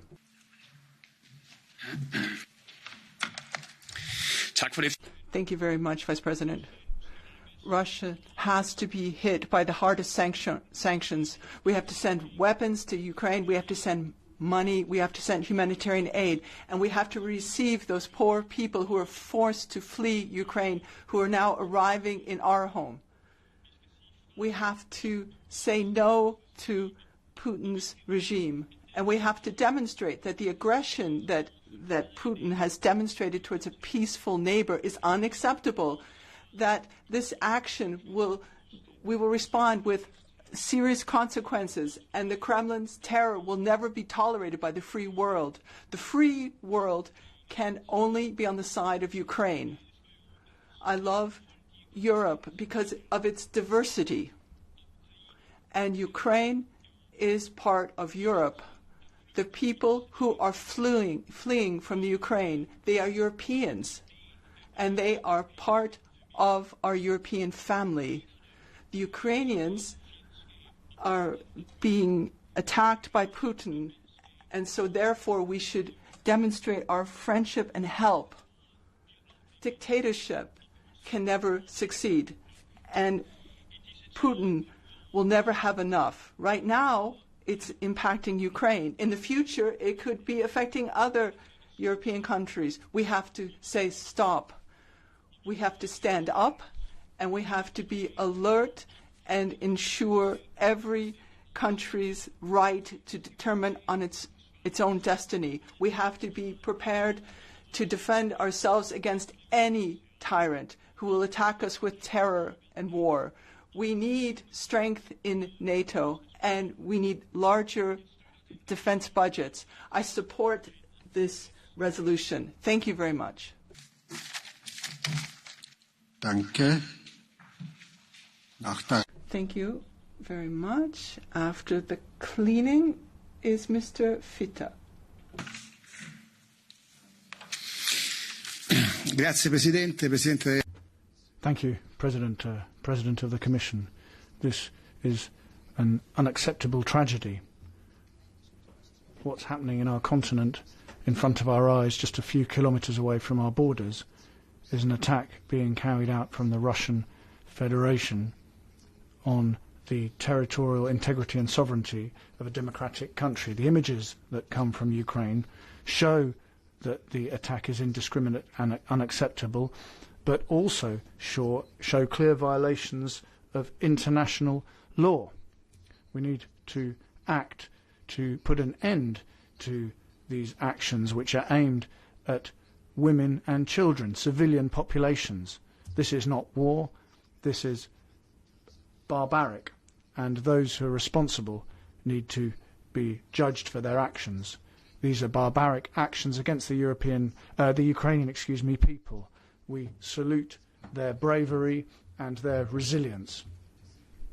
I think it's important today to emphasize that the actions and role of the countries on Ukraine's western border are crucial. They're carrying out very important humanitarian work.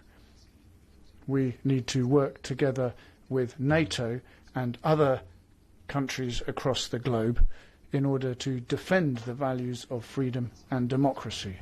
And it's because of that that the European Union and the West, who have made mistakes in the past, need to stand firm and together today. Our group fully supports the sanctions and any actions that will strike at Moscow's military and economic power. We want to see Moscow forced to end this shameful conflict in Ukraine. We also need to be aware that in preserving political unity,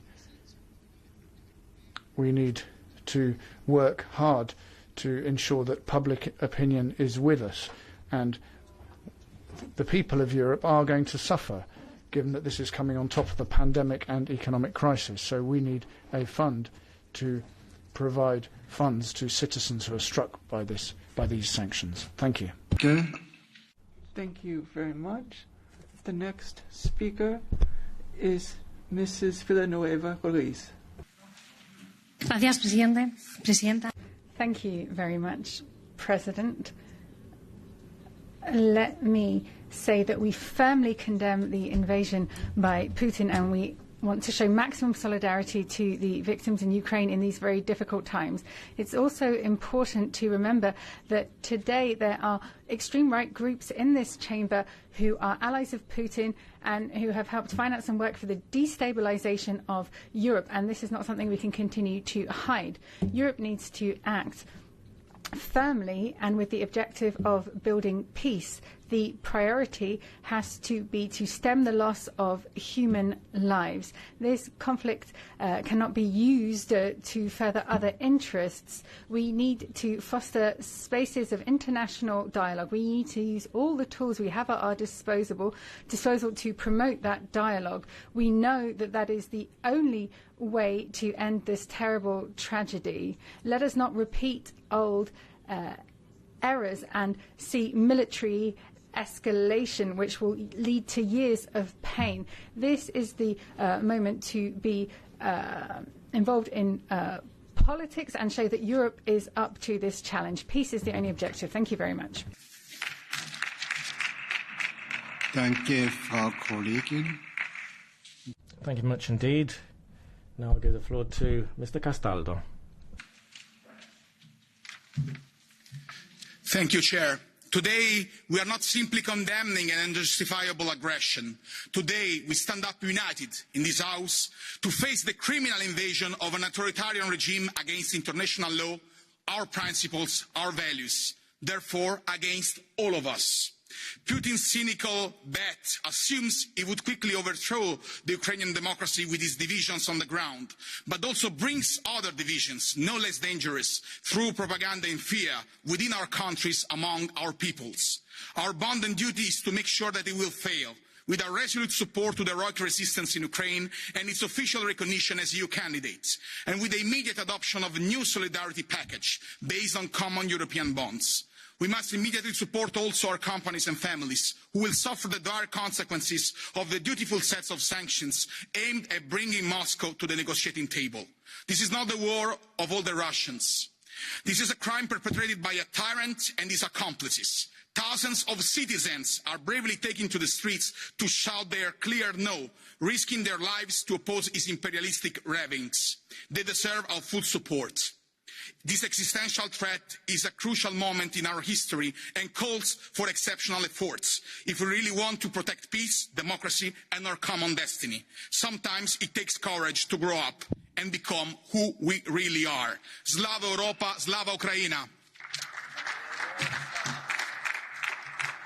Thank you very much indeed. Mr. Gahler, please. Frau Präsidentin, President, colleagues, Slava Ukraini. What's happening is war in Europe in real time. Suffering innocent people is the biggest catastrophe for Ukraine since 1941 when Germany invaded. And the only responsible is a cynical, lying dictator who rejects the existence of Ukraine as an independent state and wants to bring his people back into the empire. This must fail. 1948, beginning of the Berlin blockade. Ernst Reuter, then Berlin mayor, spoke to the world and he said, revisionist Russia is trying to do the same thing now in Ukraine, to put the Ukrainian people into their guardianship. Peoples of the world, in America, in Europe, in the free world, look at that city, look at that country, and understand that that country, that people, cannot be left behind. This people, and has said where it wants to be, we need to give that people a political signal that they belong to us, that their fight for freedom isn't in vain, that this evil, this Stalinist, fascist Putin regime will not be victorious. And after all of this is over, they can start reconstruction on a path to Europe. So I would ask for your approval of this resolution. Slava Ukraini.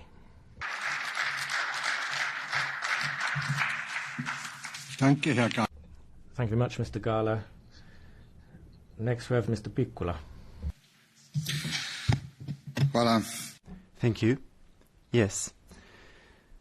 The aggression of Russia against Ukraine can be the beginning of the end of humankind, but it could also be the beginning of a new world order. The main reason for the war is the authoritarian rule of Putin. Which is worse, Putin's aggression or his narrative justifying violence? Putin counted on Ukraine's passiveness and the division of the West, but he overestimated his strength and underestimated the Ukrainian resilience and the ability of the West to come together. This war reminds me of the military aggression against my country, Croatia, 30 years ago. Attacks on children, civilian buildings, destruction and refugees. Just as Milosevic did, Putin must answer for his actions before the International Criminal Court. Putin will find it difficult to come out of this war. Kremlin might experience the Russian version of the Maidan.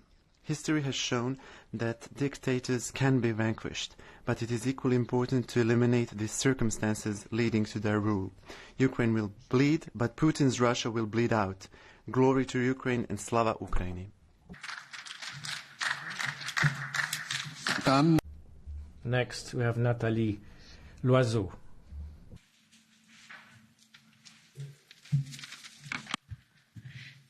Il a fallu une guerre. It took a war. It took a war on European soil for Europe to learn to speak the language of power. It took Vladimir Putin and his war too far for the transatlantic ties to retighten, for NATO to wake up, and for European defence finally to emerge. But it took, above all, the extraordinary courage of Volodymyr Zelenskyy and the Ukrainian people for us finally to feel obliged to try to rise to the occasion. Let's not fool ourselves. The crisis will be a long one and it will be tough. We will have to hold strong, to pay the price of our decisions, and above all to go further in strengthening our union. At the Maidan in 2014, it was a European flag that was flourished by the Ukrainians to call for the end of Moscow's dominion. Today, in the shelters where they seek shelter from the bombs, the European flags can still be seen. We are the ones the Ukrainians are looking to. We must prove to the Ukrainians that they are right to believe in us. We must love Europe as much as they love it. Slava Ukraini. Merci, Madame. Thank you very much indeed. Vice President Heidi Hautala, please. Arvoisa puheenjohtaja. President, the attack on Ukraine has finally meant that we have shown our unity and that we've shown global leadership. That's what we've needed. I think we've been able to show that our strength now has been brought to bear to support Ukraine. Sauli Niinistö, the Finnish president, said that the masks now have fallen. All we see now is the face of war. What we see now is a very difficult development that we've seen happening over many, many years. We'll need to therefore work as the EU, as member states, and help our neighbours. We can't, in Finland, in a non-aligned member state, we were frozen, if you will, but now we're actually seeing possible that we might be in the same situation. Countries that put themselves in Russia's way, this happens to them. So we would line out to look for NATO. Colleague Bardella. Thank you much indeed, Ms. Bardella. Merci, Monsieur. Thank you, President. Negotiations were underway more than ever, but Vladimir Putin took an unacceptable step, putting Europe under the scourge of war. The sovereignty of a people and country was violated. So solidarity with the people of Ukraine, they've entered into a resistance to defend their homeland. But the tragic lessons of history must not cloud our vision. We need to look at the complexities as we seek peace and de-escalation. For 20 years now, we've been moving in a direction that has taken us under the American flag, and we have an imbalance in our relationship with Russia. Our own freedom to act has been sacrificed to an illusion and an archaic conflict. We need to be firm, and we need to be unambiguous in our unity and our support for the people of Ukraine and our condemnation of this invasion. It is nonetheless dishonest for the EU institutions to make use of this to take a vision of federalism forward that the people of Europe reject. NATO, an expansion of the EU, won't help in any way. The priority is to stop the arms. Russia should not come back to face the kind of sanctions which have not helped. Undermining the purchasing power of the people who are already suffering doesn't help with the strategic autonomy, and the sanctions which have been in place since 2014 have been in this case. We should not carry on using methods which we condemn elsewhere in Europe. Mature democracies such as ours shouldn't be closing down media stations, even if they're under foreign influence. It is also no point fanning the flames of war. We need to seek peace and de-escalation, and we also need to return to a free, independent, respected France, which is able to operate in a balance in a multipolar world. Our colleague Anna Fotyga, the floor is yours.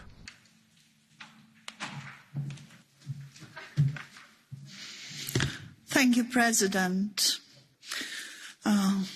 I salute heroism and resistance of Ukrainian people. facing the unprecedented aggression from the Kremlin, Putin's Russian Federation. I really admire heroism of Ukrainian leadership. President Zelensky already finds his place in universal history. I admire heroism of commanders, soldiers, and in particular, ordinary people. You are invincible. It is our war as well, and in resisting aggression, you are the best part of us, the West. We are honored by your request to become a member of the European Union. We'll do our utmost to provide you candidacy status as soon as possible and immediately. On unprecedented rules, the membership, therefore, because we need you, and of course you need us. In this, I speak on behalf of entire ECR, Polish delegation. All of them fully support the resolution as negotiated by me. Thank you. Thank you very much. Our next speaker is Mr. Pineda Mano.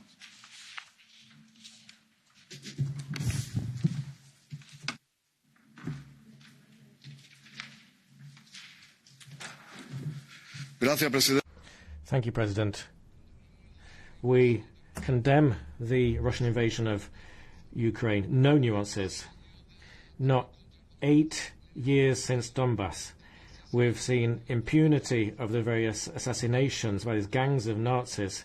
The Minsk agreements haven't been adhered to, but nothing can justify this attack. We're against war, and that's why we cannot support this resolution calling to arms, and which says that it's a guarantee of peace and refers to an instrument of war, which is NATO. And the sanctions that are against the civil population, well, never in the whole history of conflicts have sanctions helped anything. A fund to support peace cannot be used to buy weapons. We defend diplomacy, politics as the only way of resolving the conflict.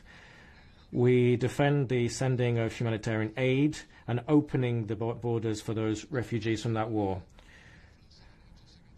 Our Secretary General, Julio Anguita, said, "May wars be damned and the swines that support them." Thank you. Kostas Papadakis is next, please.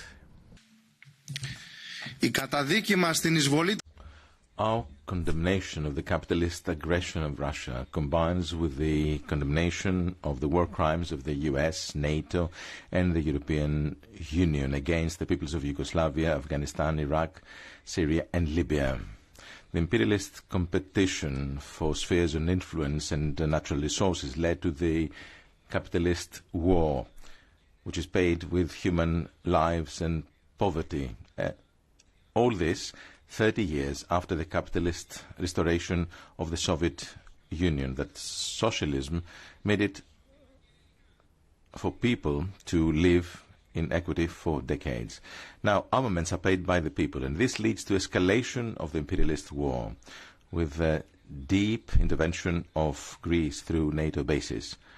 Peoples do not choose sides, no intervention, no involvement in the war, no armies outside national borders, decoupling from the EU and NATO, people in power. Danke. Thank you. Andrius Kubilius, you have the floor. Dear brothers and sisters in Ukraine, dear colleagues, first of all, I would like to praise heroism of Ukrainian people. I would like to praise heroism of Ukrainian soldiers and the heroic leadership of President Volodymyr Zelenskyy. Ukrainians are facing and defending themselves against a war launched by a real new Nazi regime in Kremlin. Putin is a real war criminal. Ukrainians are suffering because we in the West till now were too weak to stop Putin crimes from the very beginning. Ukrainians with their blood are fighting for their right to reunite with Europe. They are more Europeans than many of us. That is why we need to give them candidate status immediately, and then we need to design special, fast procedure for Ukraine to join us. There is an example of such a special procedure when in 1990 Eastern Germany integrated into the European Union, and it took less than 1 year. So let's establish a special procedure also for Ukraine's swift reunification with Europe. After EU started to deliver weapons to Ukraine, when SWIFT and other banking sanctions were introduced, we need next steps. First of all, we need to stop imports of Russian oil and gas immediately. Each day, we are paying to Putin for 100 new T-72 tanks, twice more than Ukrainians are able to destroy during 1 day on the battlefield. Second, let's create a multi-billion free Ukraine fund to support resilience, reconstruction and modernization of Ukrainian economy. Let's finance it in the same way as we finance Next Generation EU fund with EU borrowing in the markets. Thanks, Josep Borrell, for a good idea. Third, let's introduce full-scale SWIFT and other sanctions also against criminal Lukashenko and his banks. And the last point, stable peace on the European continent will be possible only if deputinization of Russia will happen. With the help of Ukrainian victories on the battlefields, with our sanctions, and with the help of ordinary Russians protesting on the streets, deputinization of Russia is coming closer and closer. Mr. Putin, you lost this criminal war. International Tribunal in Hague is waiting for you, for justice to be served. Justice, first of all, to Ukrainians. Razom do перемоги. Slava Ukraini.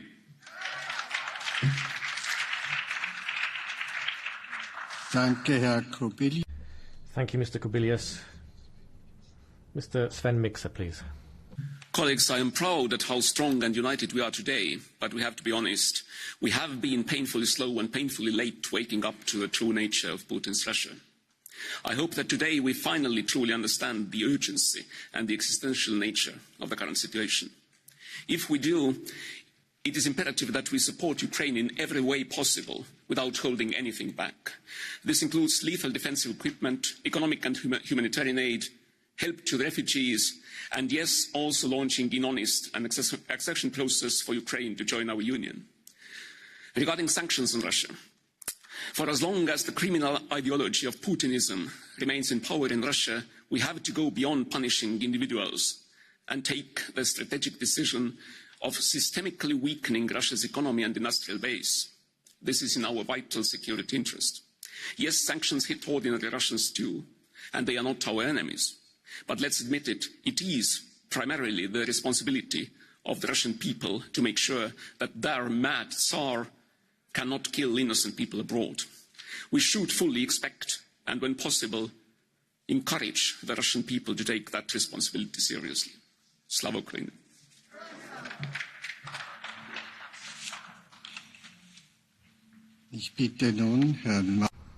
Next we have Malik Azman.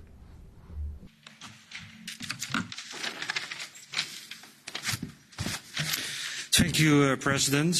The courageous Ukrainian people are standing up to an evil act of aggression. Europe answers Ukraine's call for help. We rise up to defend those who are fighting for freedom and democracy.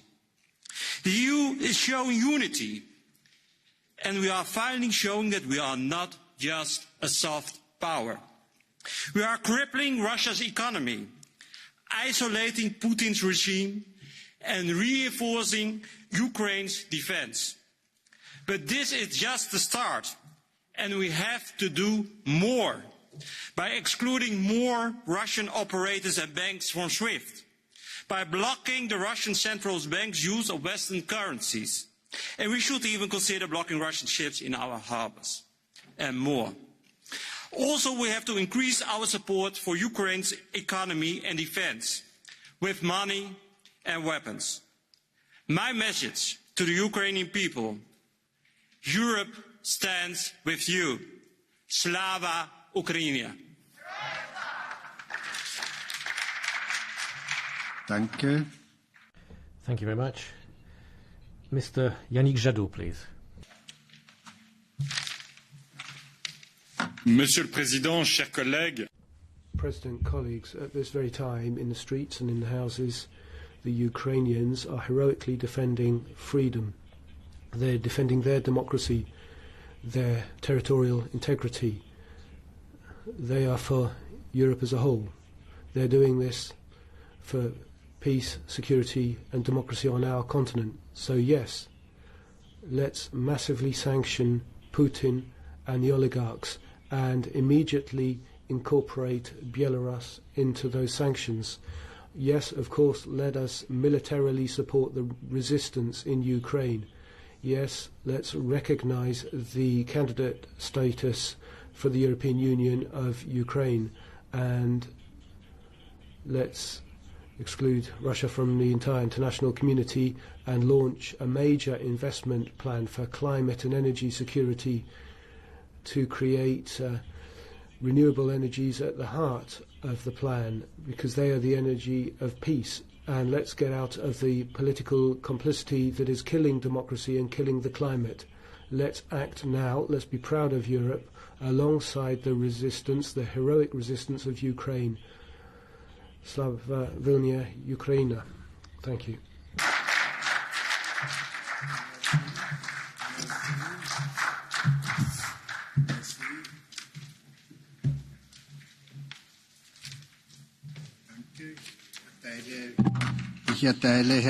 Thank you. Mr. Urig, you have the floor. Dear Direction of the European Union, colleagues, before I will say a couple of words about Ukraine, I would like to ask you a couple of honest questions. Where were international sanctions when the United States killed 200,000 civilians in Iraq under the pretext of weapons of mass destruction? Where were your resolutions when the US, completely against the international law, bombed Yugoslavia, Libya or Syria? Where was Europe when Ukrainian mercenaries were killing children in Donbass or were burning civilians in Odessa? I hope that the actions of the last days are teaching us that all wars are bad. All wars are bad, not only the wars of the Russian Federation, but also the wars of the United States of America. We have to condemn all wars. What's happening in Ukraine is horrible and it has to stop. It has to stop. But the hypocrisy of some of you colleagues who ignore wars only because they are American, that's also hypocrisy. It's terrible. Next. Arnaud Danjean is the next speaker.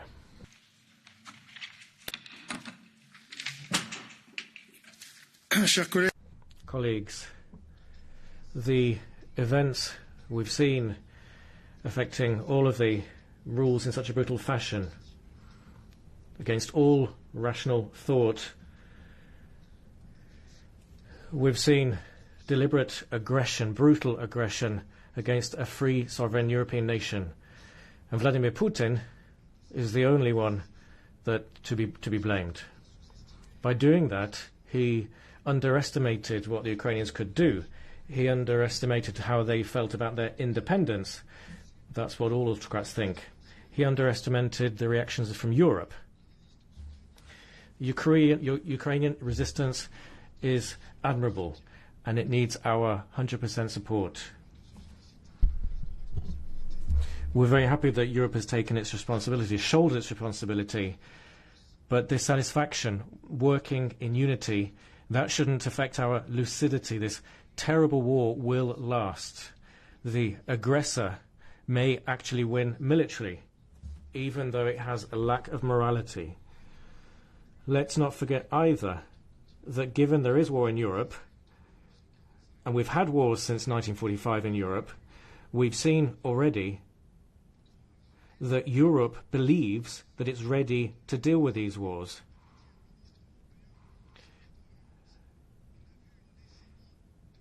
Since 1991, we saw a decade of terrible wars in the Balkans. Now we are moving to the Ukrainian theatre. It is protecting more than just its status as an independent state. It's trying to... We have to make sure that we maintain our strategic awakening. We have to deal with the situation that others are imposing on us. This is an existential threat. Thank you. Merci, monsieur. Thank you very much indeed. Next, Mr. Benifei. Thank you, President. There is no greatness where there is no truth. These are the words of Leo Tolstoy, as quoted by David Sassoli a few months ago, addressing Putin. And we need truth again today to achieve peace. The truth of the Ukrainian people who've shown heroic resistance together with President Zelensky. The truth of a Europe which is finally fighting for its own political energy and defence sovereignty, and which is not afraid to speak out and to make sacrifices, to speak with one voice to stop war and save human lives, because victims come first, dead Ukrainians come first, the refugees we have to welcome, and those brave Russians who are sick of this military folly also come first. All people should be free, including Ukraine, to make their own decisions, make their own choices, without others trying to take decisions on their behalf. So we give full support today to the defence of our own democracy on Ukrainian soil. But we should be even braver than that. We should be there. Our governments, the EU institutions should take delegations to Kiev to talk, to call for a ceasefire and to support the negotiations. Putin must stop. And then it will be all too clear to his own citizens, too, that both he and this inhuman war are mad. Long live free Ukraine. Long live free Europe. Thank you much. Di grazie. Mr. Getter, please.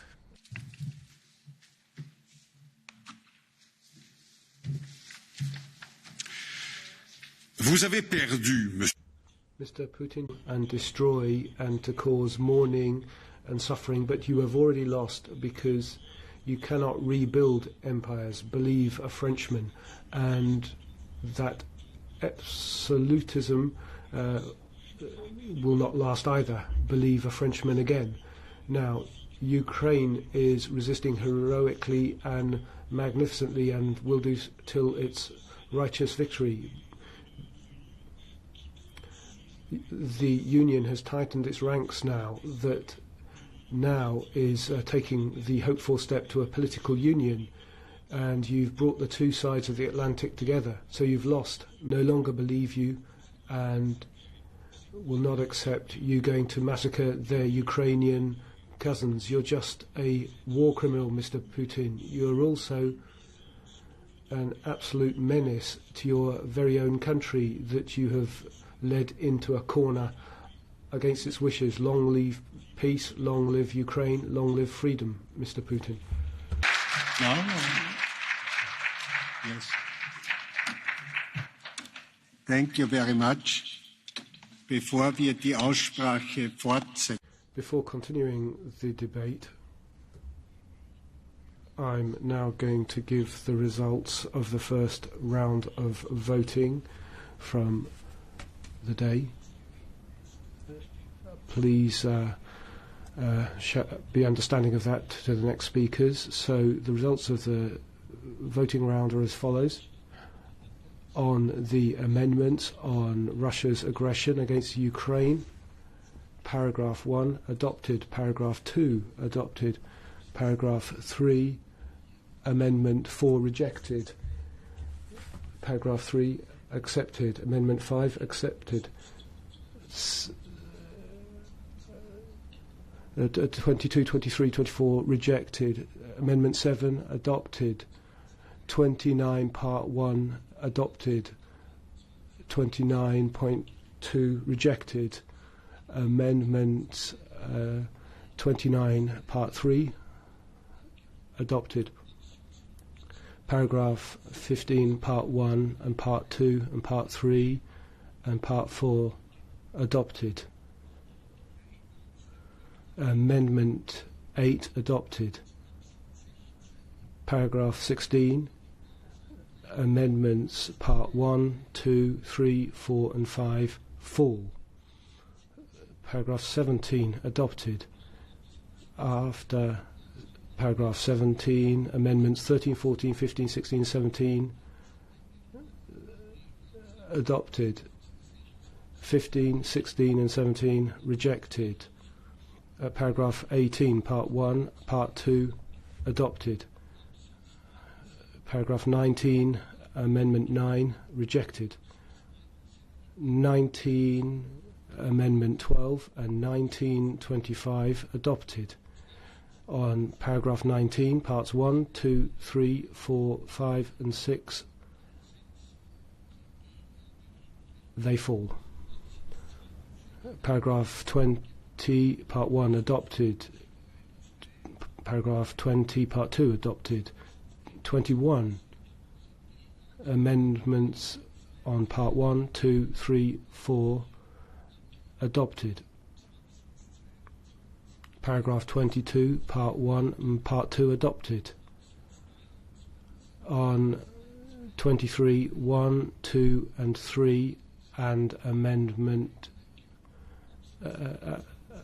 part 3 also adopted. On 24, 11 is adopted. On 24, part 1 and part 2 they fall. 25 adopted. 27 adopted. Paragraph 28, parts 1, 2, 3 adopted. Paragraph 29, parts 1 and 2 adopted. Paragraph 31, Amendment 26 is rejected. On 31, Part 1 and Part 2 are adopted. 34, Amendment 27, rejected. 34, Part 1 and Part 2 adopted. 35, Parts 1, 2 and 3 adopted. Paragraph 36, Amendments 19 and 18 are rejected. After 37, Amendment 21 adopted. Paragraph 39 adopted. Paragraph 40, Parts 1 and 2 adopted. After 43, Amendment 10 adopted. After Paragraph 44, Amendment 20 rejected. After Paragraph 45, Amendment 28 adopted. Recital C, Part 1, 2, 3 and 4 adopted. After Recital D, Amendment 1 rejected. Amendment 2 adopted. After E, Amendment 3 rejected. Recital F, Part 1 and Part 2 adopted. Recital G, Parts 1 and 2 adopted. We shall now continue with our debate, and I'd like to ask our colleague Miroslav Radakovsky to come up to the lectern, please.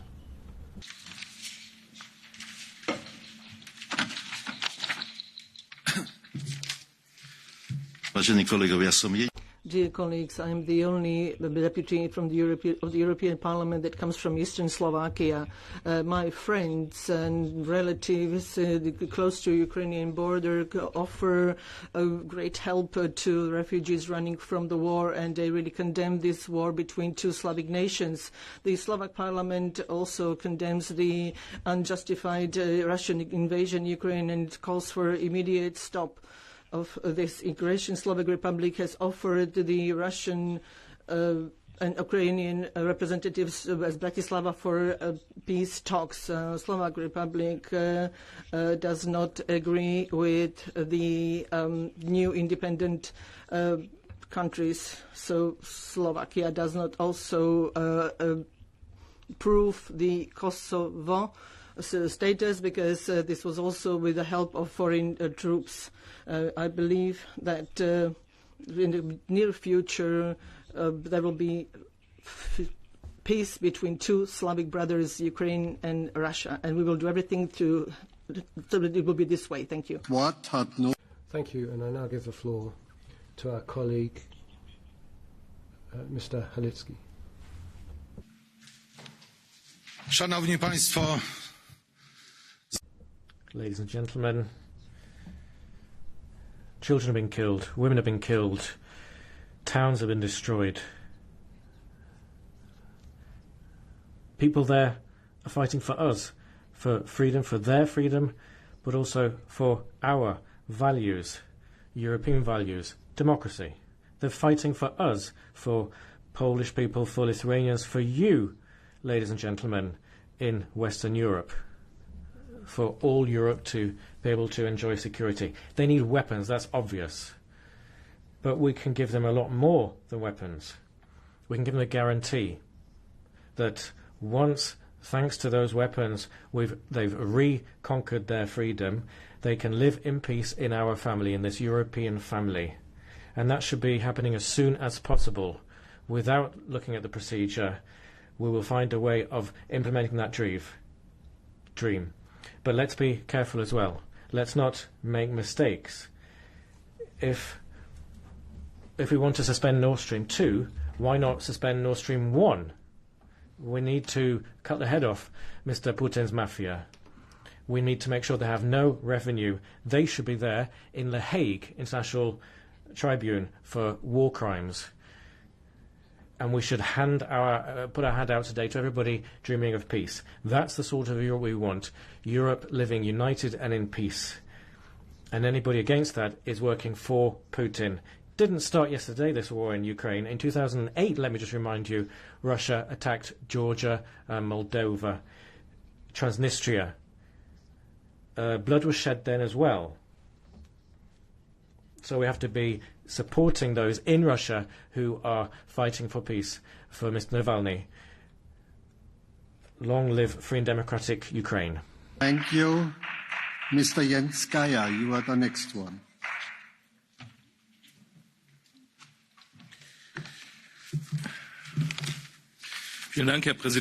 Thank you very much, President.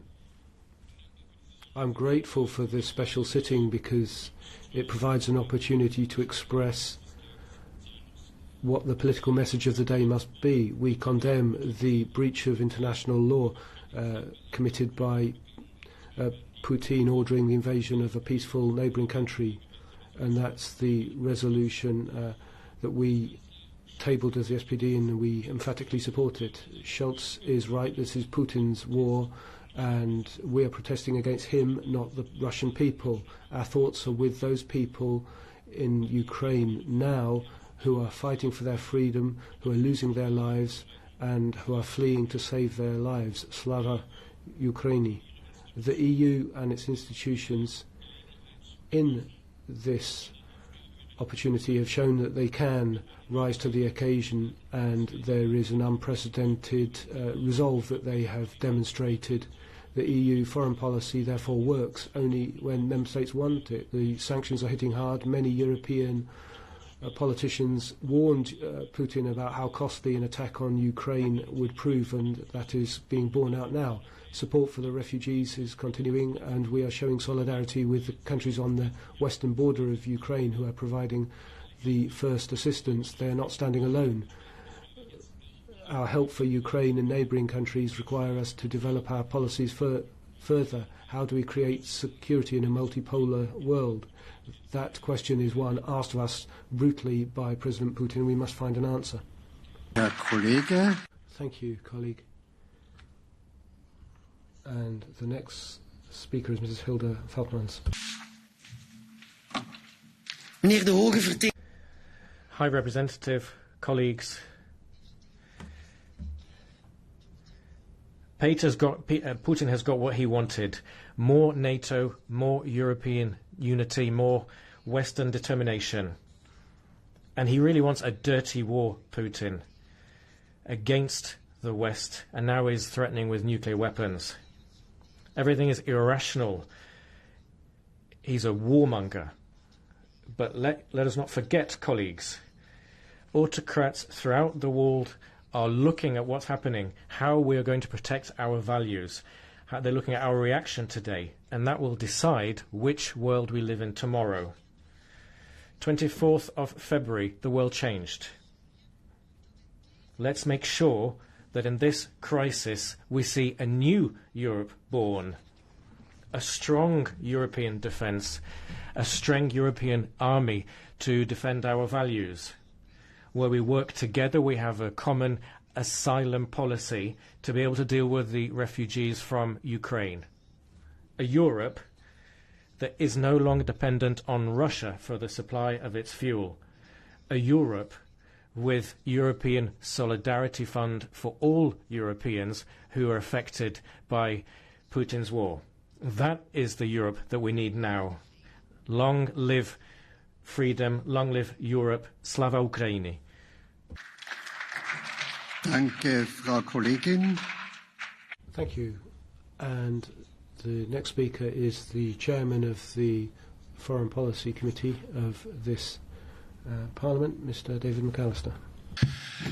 Mr. President, thank you.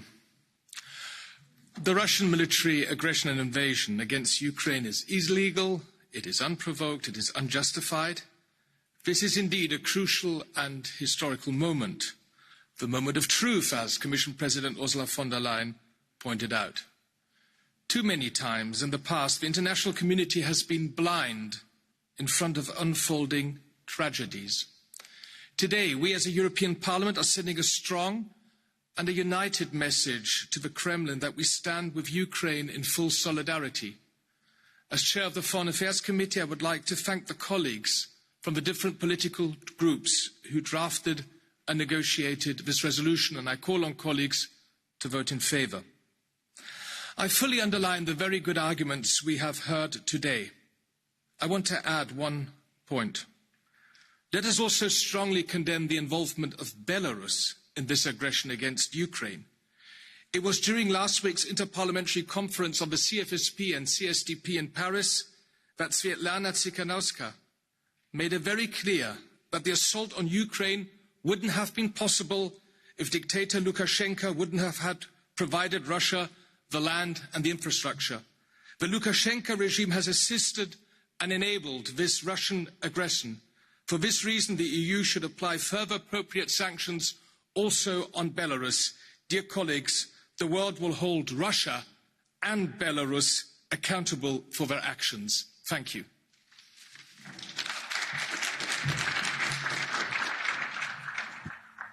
Danke, Herr Kollege. Thank you. And now Mrs. Kathleen van Bremt has the floor.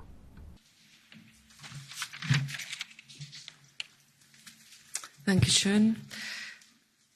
Dear colleagues, today we feel sadness, anger for sure, but also pride. Pride in the unity of the European response to Putin's war crimes. Could you imagine just for 1 second that we did not have the European Union today? Then we would be divided, and divided we cannot have any response to Putin. But united as we stand today, we have Ukraine's back.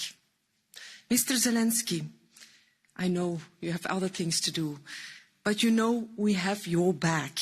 We stand with you, we stand with your people in full solidarity in fight for peace, freedom and democracy.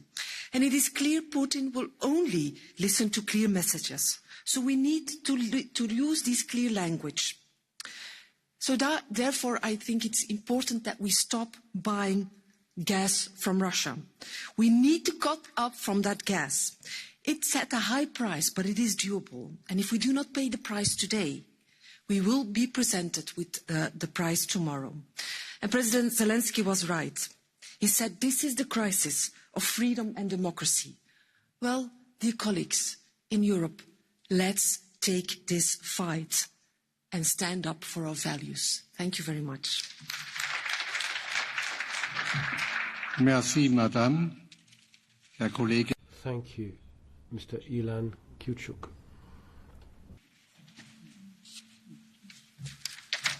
Thank you, dear President.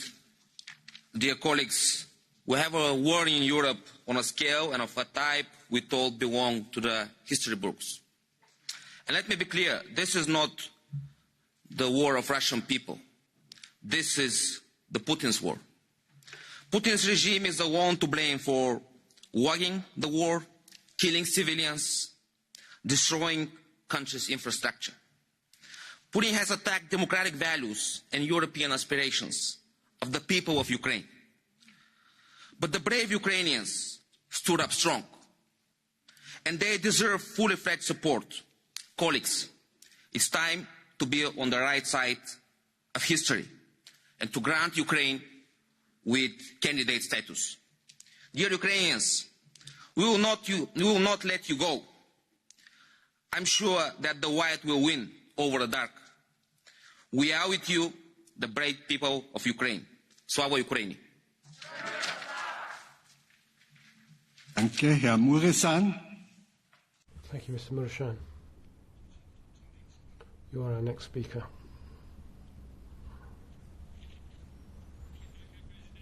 Thank you, President.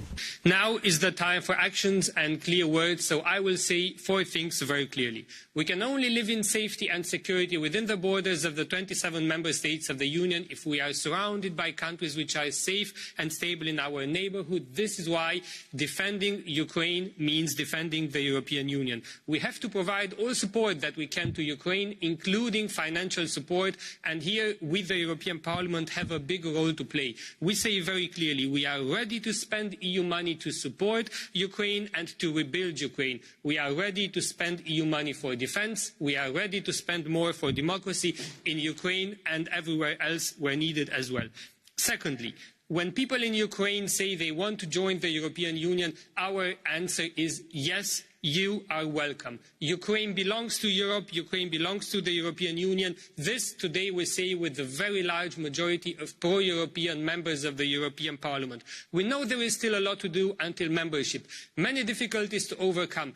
But what proof do we need more than what the people of Ukraine are doing these days as a proof that the people of Ukraine can overcome all difficulties in view of becoming a member of the European Union one day? We start work on this as soon as possible. Thirdly, the Republic of Moldova, a country of less than 3 million people, a neighbouring country of the European Union, has welcomed more than 70,000 refugees on their territory in the past 5 days. They provided food, they provided shelter, they provided support, they acted in European spirit on the basis of European values because they are led by a pro-European president and a pro-European government. This is why I say everything that we offer to Ukraine, we have to offer to the Republic of Moldova right now in terms of EU cooperation, in terms of perspective for membership. The Republic of Moldova and Ukraine are equally important for the security of Europe. And last thing, the invasion of Ukraine and the assault upon Kiev would not have been possible without Belarus. This is why all political measures that we apply upon Russia, we should apply in the same manner upon Belarus. Thank you very much.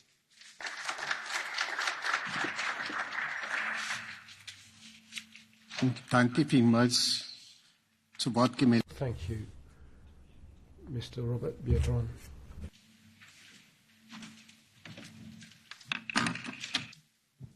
Wojna wróciła do Europy.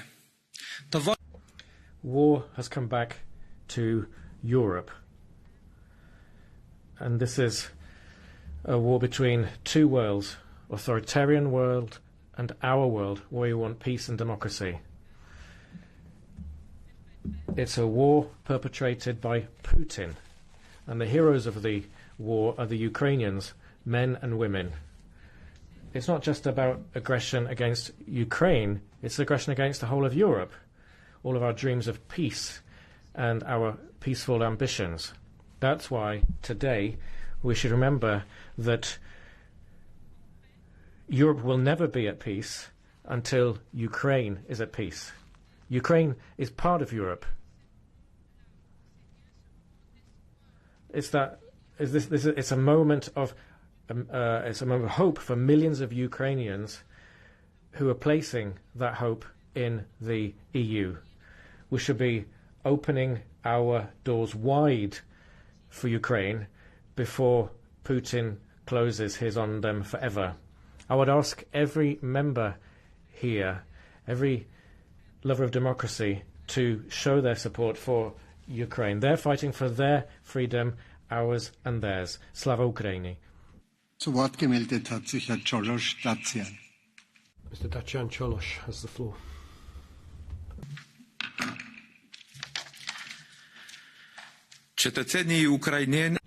The citizens of Ukraine have the courage to stand up to one of the biggest armies in the world, and successfully so. They have the courage to fight, but also not to give up on the values of freedom, which are also the values of the European Union. This is a lesson for any tyrannical and criminal regime that wishes to abuse European aspirations and value, democracy and the freedom to choose one's future with blood and bombing. But colleagues, this lesson for the citizens of Ukraine is also a lesson for us. Those who have fought, those who have taken hold of freedom and peace in recent decades. Our lesson is that we must have the determination and courage to open today the path to our union to all those Europeans who want to join in this project, who believe in it. And fear not, just as they are standing up to a great army today, so they will have the strength to rebuild their country after this disaster. The Ukrainians deserve the EU opening the door wide for them. The same applies to Moldovans and Georgians. The Commission has taken courageous, historic steps in recent days, and this should continue. United, we are a great power, and this can also be seen through the help given by the citizens of Romania, Poland, Hungary and Moldova and Slovakia to the refugees from the war. The countries that have opened their borders for refugees urgently need our support, and that must come. Slava Ukraina. Und das Wort hat unser früherer Präsident. Thank you. Previous President and current Chairman of the Constitutional Affairs Committee, Antonio Tajani, has the floor. Mr. President, we are all Ukrainians. Tutta l'Europa. The whole of Europe, the whole of the West. We're on the side of freedom and democracy. We will continue standing up against Russian aggressors and stand up with the strength of our own values. The cohesion and the resistance that we've seen from the Ukrainian people and the strong role of Europe have forced Russia to sit at the negotiating table. We all want peace. Let us hope that the negotiations will lead to attaining fundamental aims such as peace. But peace cannot mean colonization of a free country. Many citizens of Ukraine are fleeing war, and we need humanitarian corridors with a refugee reception plan. We also need to take account of the events of the last few days and respond by having a true foreign policy and a true common defence policy. We need Europe to be even stronger in order to defend our values. We also need energy self-sufficiency. We need a single market for energy. If we're really to avoid being held hostage by any third party. And we also need solidarity. We need to help families and businesses. They've been mobilizing enthusiastically in favor of sanctions and willing to pay that price. But we need to ensure that we're helping those brave business people and families. We need to help them over the next few months and years, because it is true that freedom and democracy do come at a price. The price of our commitment. But our commitment has no price. We need to help those who have fought with such determination. Thank you. Ich erteile nun Frau Helene Fritzon. Helene Fritzon. Tack, herr talman. Thank you, President. Commissioner, High Representative. We've seen war in Europe. Bombs are falling. Civilians are dying. Children are crying. Houses are collapsing. Putin's invasion can only be described as an invasion in cold blood without any regard for human suffering. The EU is more united than ever, and we are adopting the harshest sanctions in the history of the EU. President Zelensky, the people of Ukraine must understand that the EU stands with them. We show solidarity. Putin will see that there is powerful, tangible action to stand up to him. The EU is speaking with one voice, once and for all, and this aggression against Ukraine must cease immediately. We must immediately step up to defend Ukraine and to defend the EU. The Swedish flag has the same beautiful colours as the flag of Ukraine, and we stand with the people of Ukraine.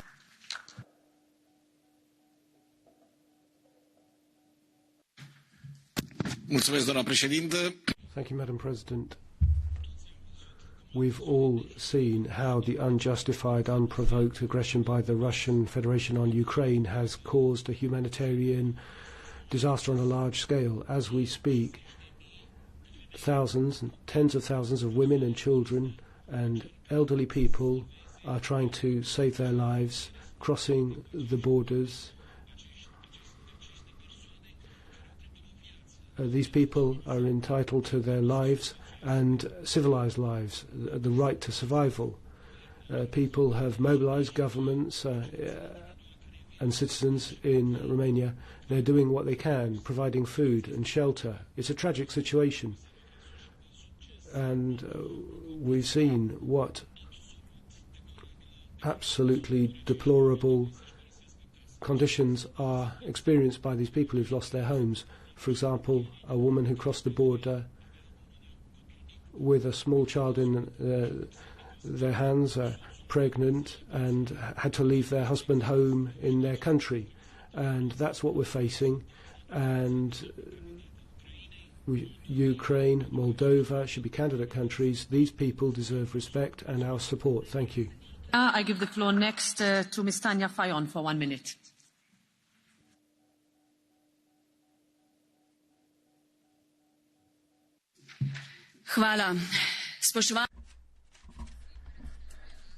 Thank you. Ladies and gentlemen, I didn't imagine I would ever stand here on this stage and state, stop the war in Ukraine. Those who advocate for war, suppress freedom, the rule of law and human rights must be stopped. Nationalistic autocrats, also in Europe, will be toppling democracies until we stop them. And Russia's conduct is threatening the post-war arrangements and security of the entire Europe, also exploiting the war in Ukraine for political purposes and profit is a disgrace. Only unity and the swift response of Western democracies is giving us hope. We Slovenians still carry a vivid and painful memory of the bloody Balkan wars, and we want peace. Therefore, there will be a large rally in Slovenia today for peace. We have to help those affected by war. I thank everybody who is selflessly collecting and distributing aid to the refugees and to all people in distress. Not only today, but always. Every war ends at a negotiating table. It's absurd that, therefore, bloodbath, destruction and suffering ever happen in the first place. We should do everything in our power that peace is achieved through the power of international law and words and not due to the argument of force. Thank you. Ujakovs for 1 minute.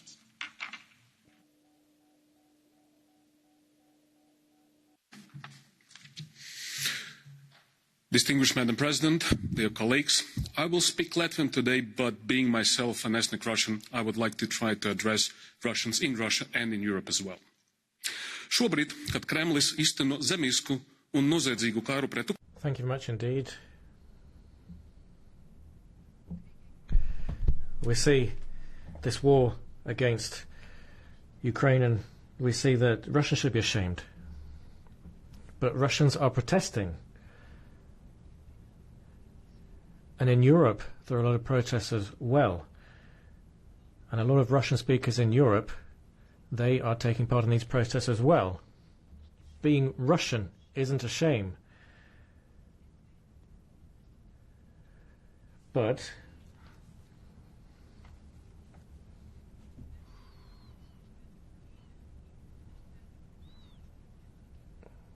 it's difficult to justify what's happening in Kharkiv. We need to do more in Europe. We need to give the EU the chance to become an EU member as quickly as possible. And now in Russian. Pilsoņi un prezidenti, ka jūs esat musē. Mēs esam pret Kremli, mēs esam. Well, we are against the Kremlin, but we're not against the Russian people. And it's important for us to say no to this criminal war in Ukraine. Important debate for this House. I invite, on behalf of the Commission, Vice President Šefčovič to take the floor.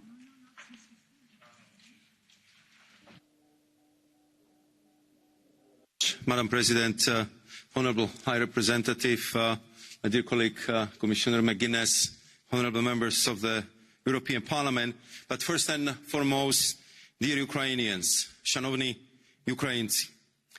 I have to say that I never seen a debate in European Parliament charged with so much emotions, solidarity and a sense of common European belonging.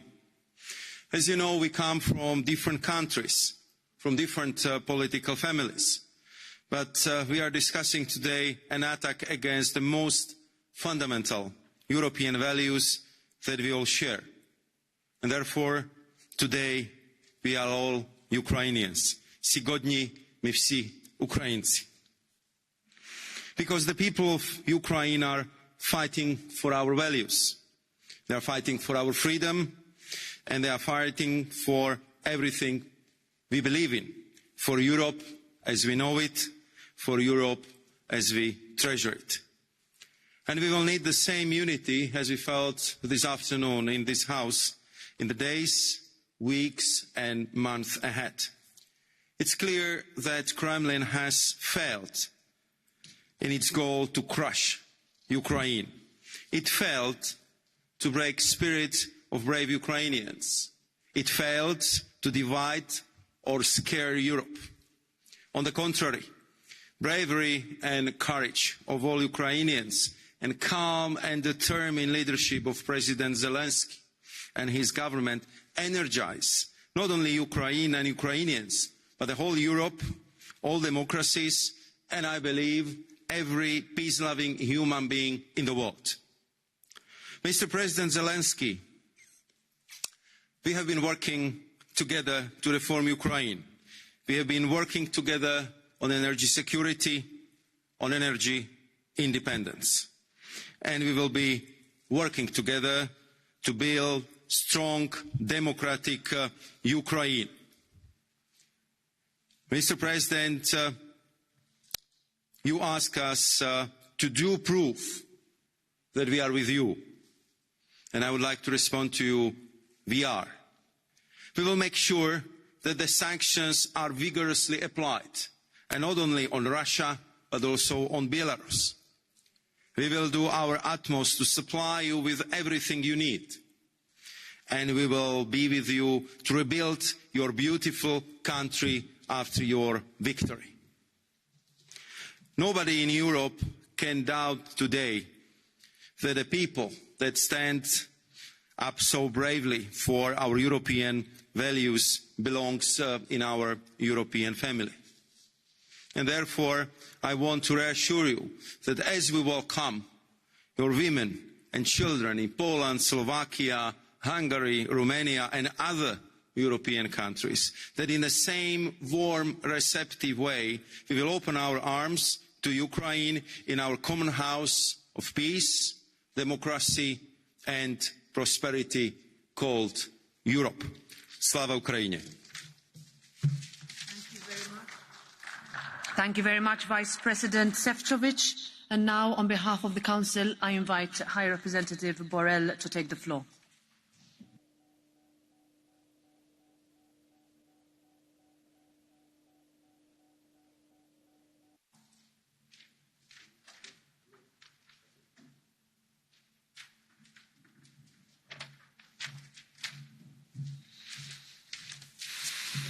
Señora Presidenta, querido comisario, señoras y señores.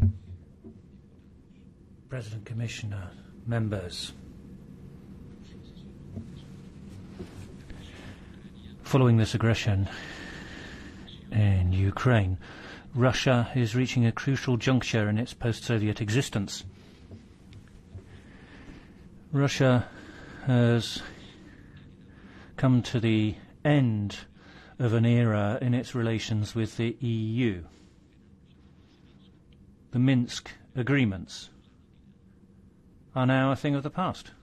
Putin has done away with them. They were not perfect. They arose at a point in time when we needed a ceasefire in a previous conflict. Nonetheless, those agreements guaranteed Ukrainian territorial integrity, and respect for those agreements, which is now inconceivable, was something that led us on a path towards a normalization of diplomatic relations between Russia and the EU.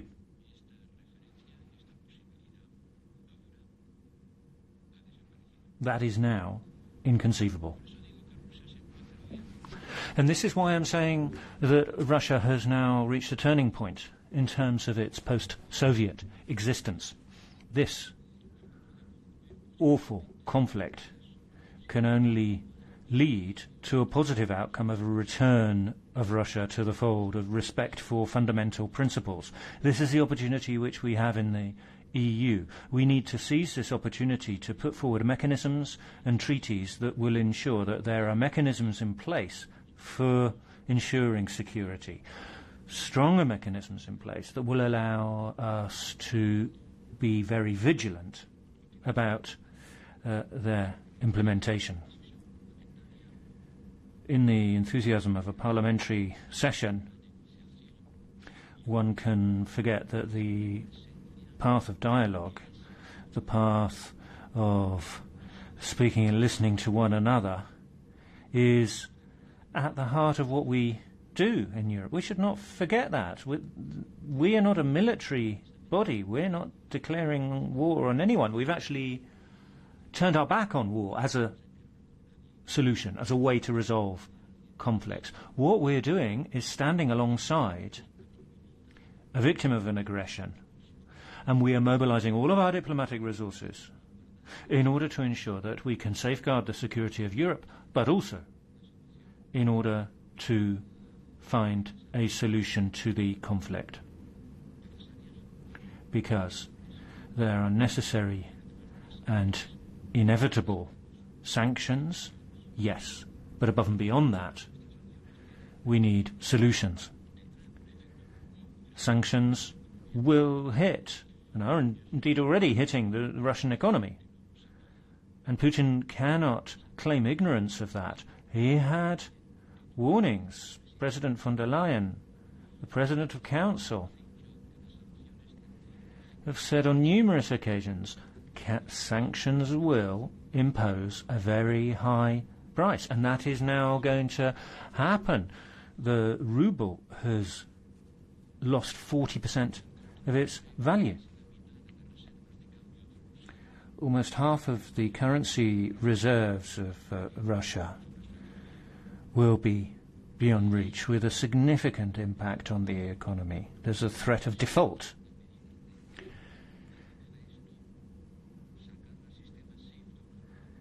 So taking a few banks out of SWIFT is child's play compared to this. Because if you look at the figures, Russia had been preparing for some time to face a situation such as this, and it had been moving its dollar and euro reserves out into yuan, renminbi, and gold.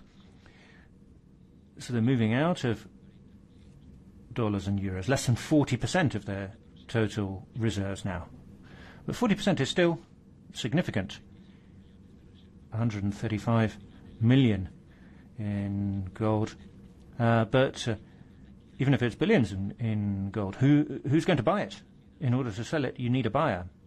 Sanctions are going to prevent the mobilization of these resources. So these financial measures are certainly unprecedented. Measures will go in the direction of a potential default, which will have consequences for the whole financial system, for the global financial system. So don't minusvalorate the importance of what we have decided to do and what will follow. I want to stress that. And now we have to work diplomatically all over the world, reaching out all countries in order to build a state of the mind in order the aggressor being condemned. And on that, I can assure you, me as High Representative, all my colleagues, members of the Foreign Affairs Council, all our delegations, all our embassies will be strongly working in order to get a result on the vote in the General Assembly. This is the most important thing that we have to do right now. Because I repeat, this is an issue which belongs to the foreign and security policy, which is intergovernmental, and it's the member states who have to take the lead on this response and the diplomatic sphere. The second thing that has been discussing today, and is maybe the more important that many of us could believe, is our dependency from the gas. The President has been saying all the time, we have to reduce this dependency. But I've been listening for the last 20 years that we have to decrease this dependency, and this dependency has been increasing during the last 20 years. So from now on, let's work in accordance with our saying, because we pay $700 million for the world for gas and oil and coal imports from Russia. And every year we import 200 billion cubic meters of gas. We have to increase renewables, President said, have renewed hydrogen, but keep in mind that the amount of power in a country like Italy a year in renewables is less than 500 million of cubic meters. So we have in front of us a strong work to do, and we have to remain committed to it. And we have to explain to our people what does it mean. This is a good occasion to develop the best and most noble side of the political activity, which is pedagogy. That's the moment to do pedagogy. And I understand the enthusiasm and the applause of a parliamentarian chamber in a moment like this. I've been parliamentarian as you many years, even president of this House. And I know that this is the moment to show enthusiasm and support. But then we have to go to act. And next time, when you discuss again the budget of the European Union, remember that we need resources for do what today we are doing with an intergovernmental fund that this Parliament has never approved, because it's not in your competences. Put more defense and security on your mindset. Stop discussing theology about strategic autonomy. Call it the way you want, but we have to be more responsible. We have to take our responsibility more in our hands. We have to be strategically responsible. And this has nothing to do against weakening the transatlantic alliances, which, by the way, have been proven to be stronger than ever. And our unity with the transatlantic partners has been 100%. Nothing against weakening NATO, because we develop our capacities. We have to become a hard power. I know that the words may afraid someone, but hard power, I insist, is not just talking about military. Hard power is having a power to coerce, the power to influence the decisions of the others. And what we are doing on these measures is a lot of hard power. Be prepared for the answer.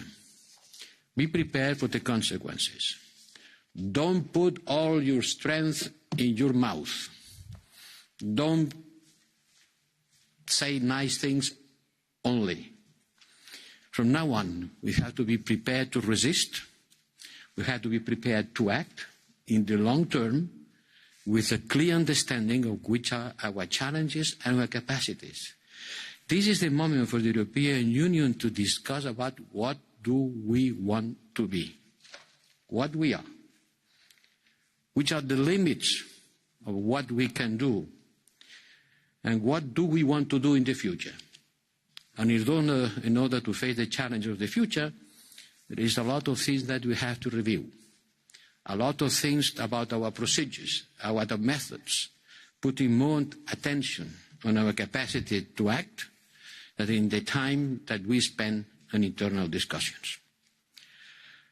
What's happening today in Ukraine, remember me, Budapest in '56.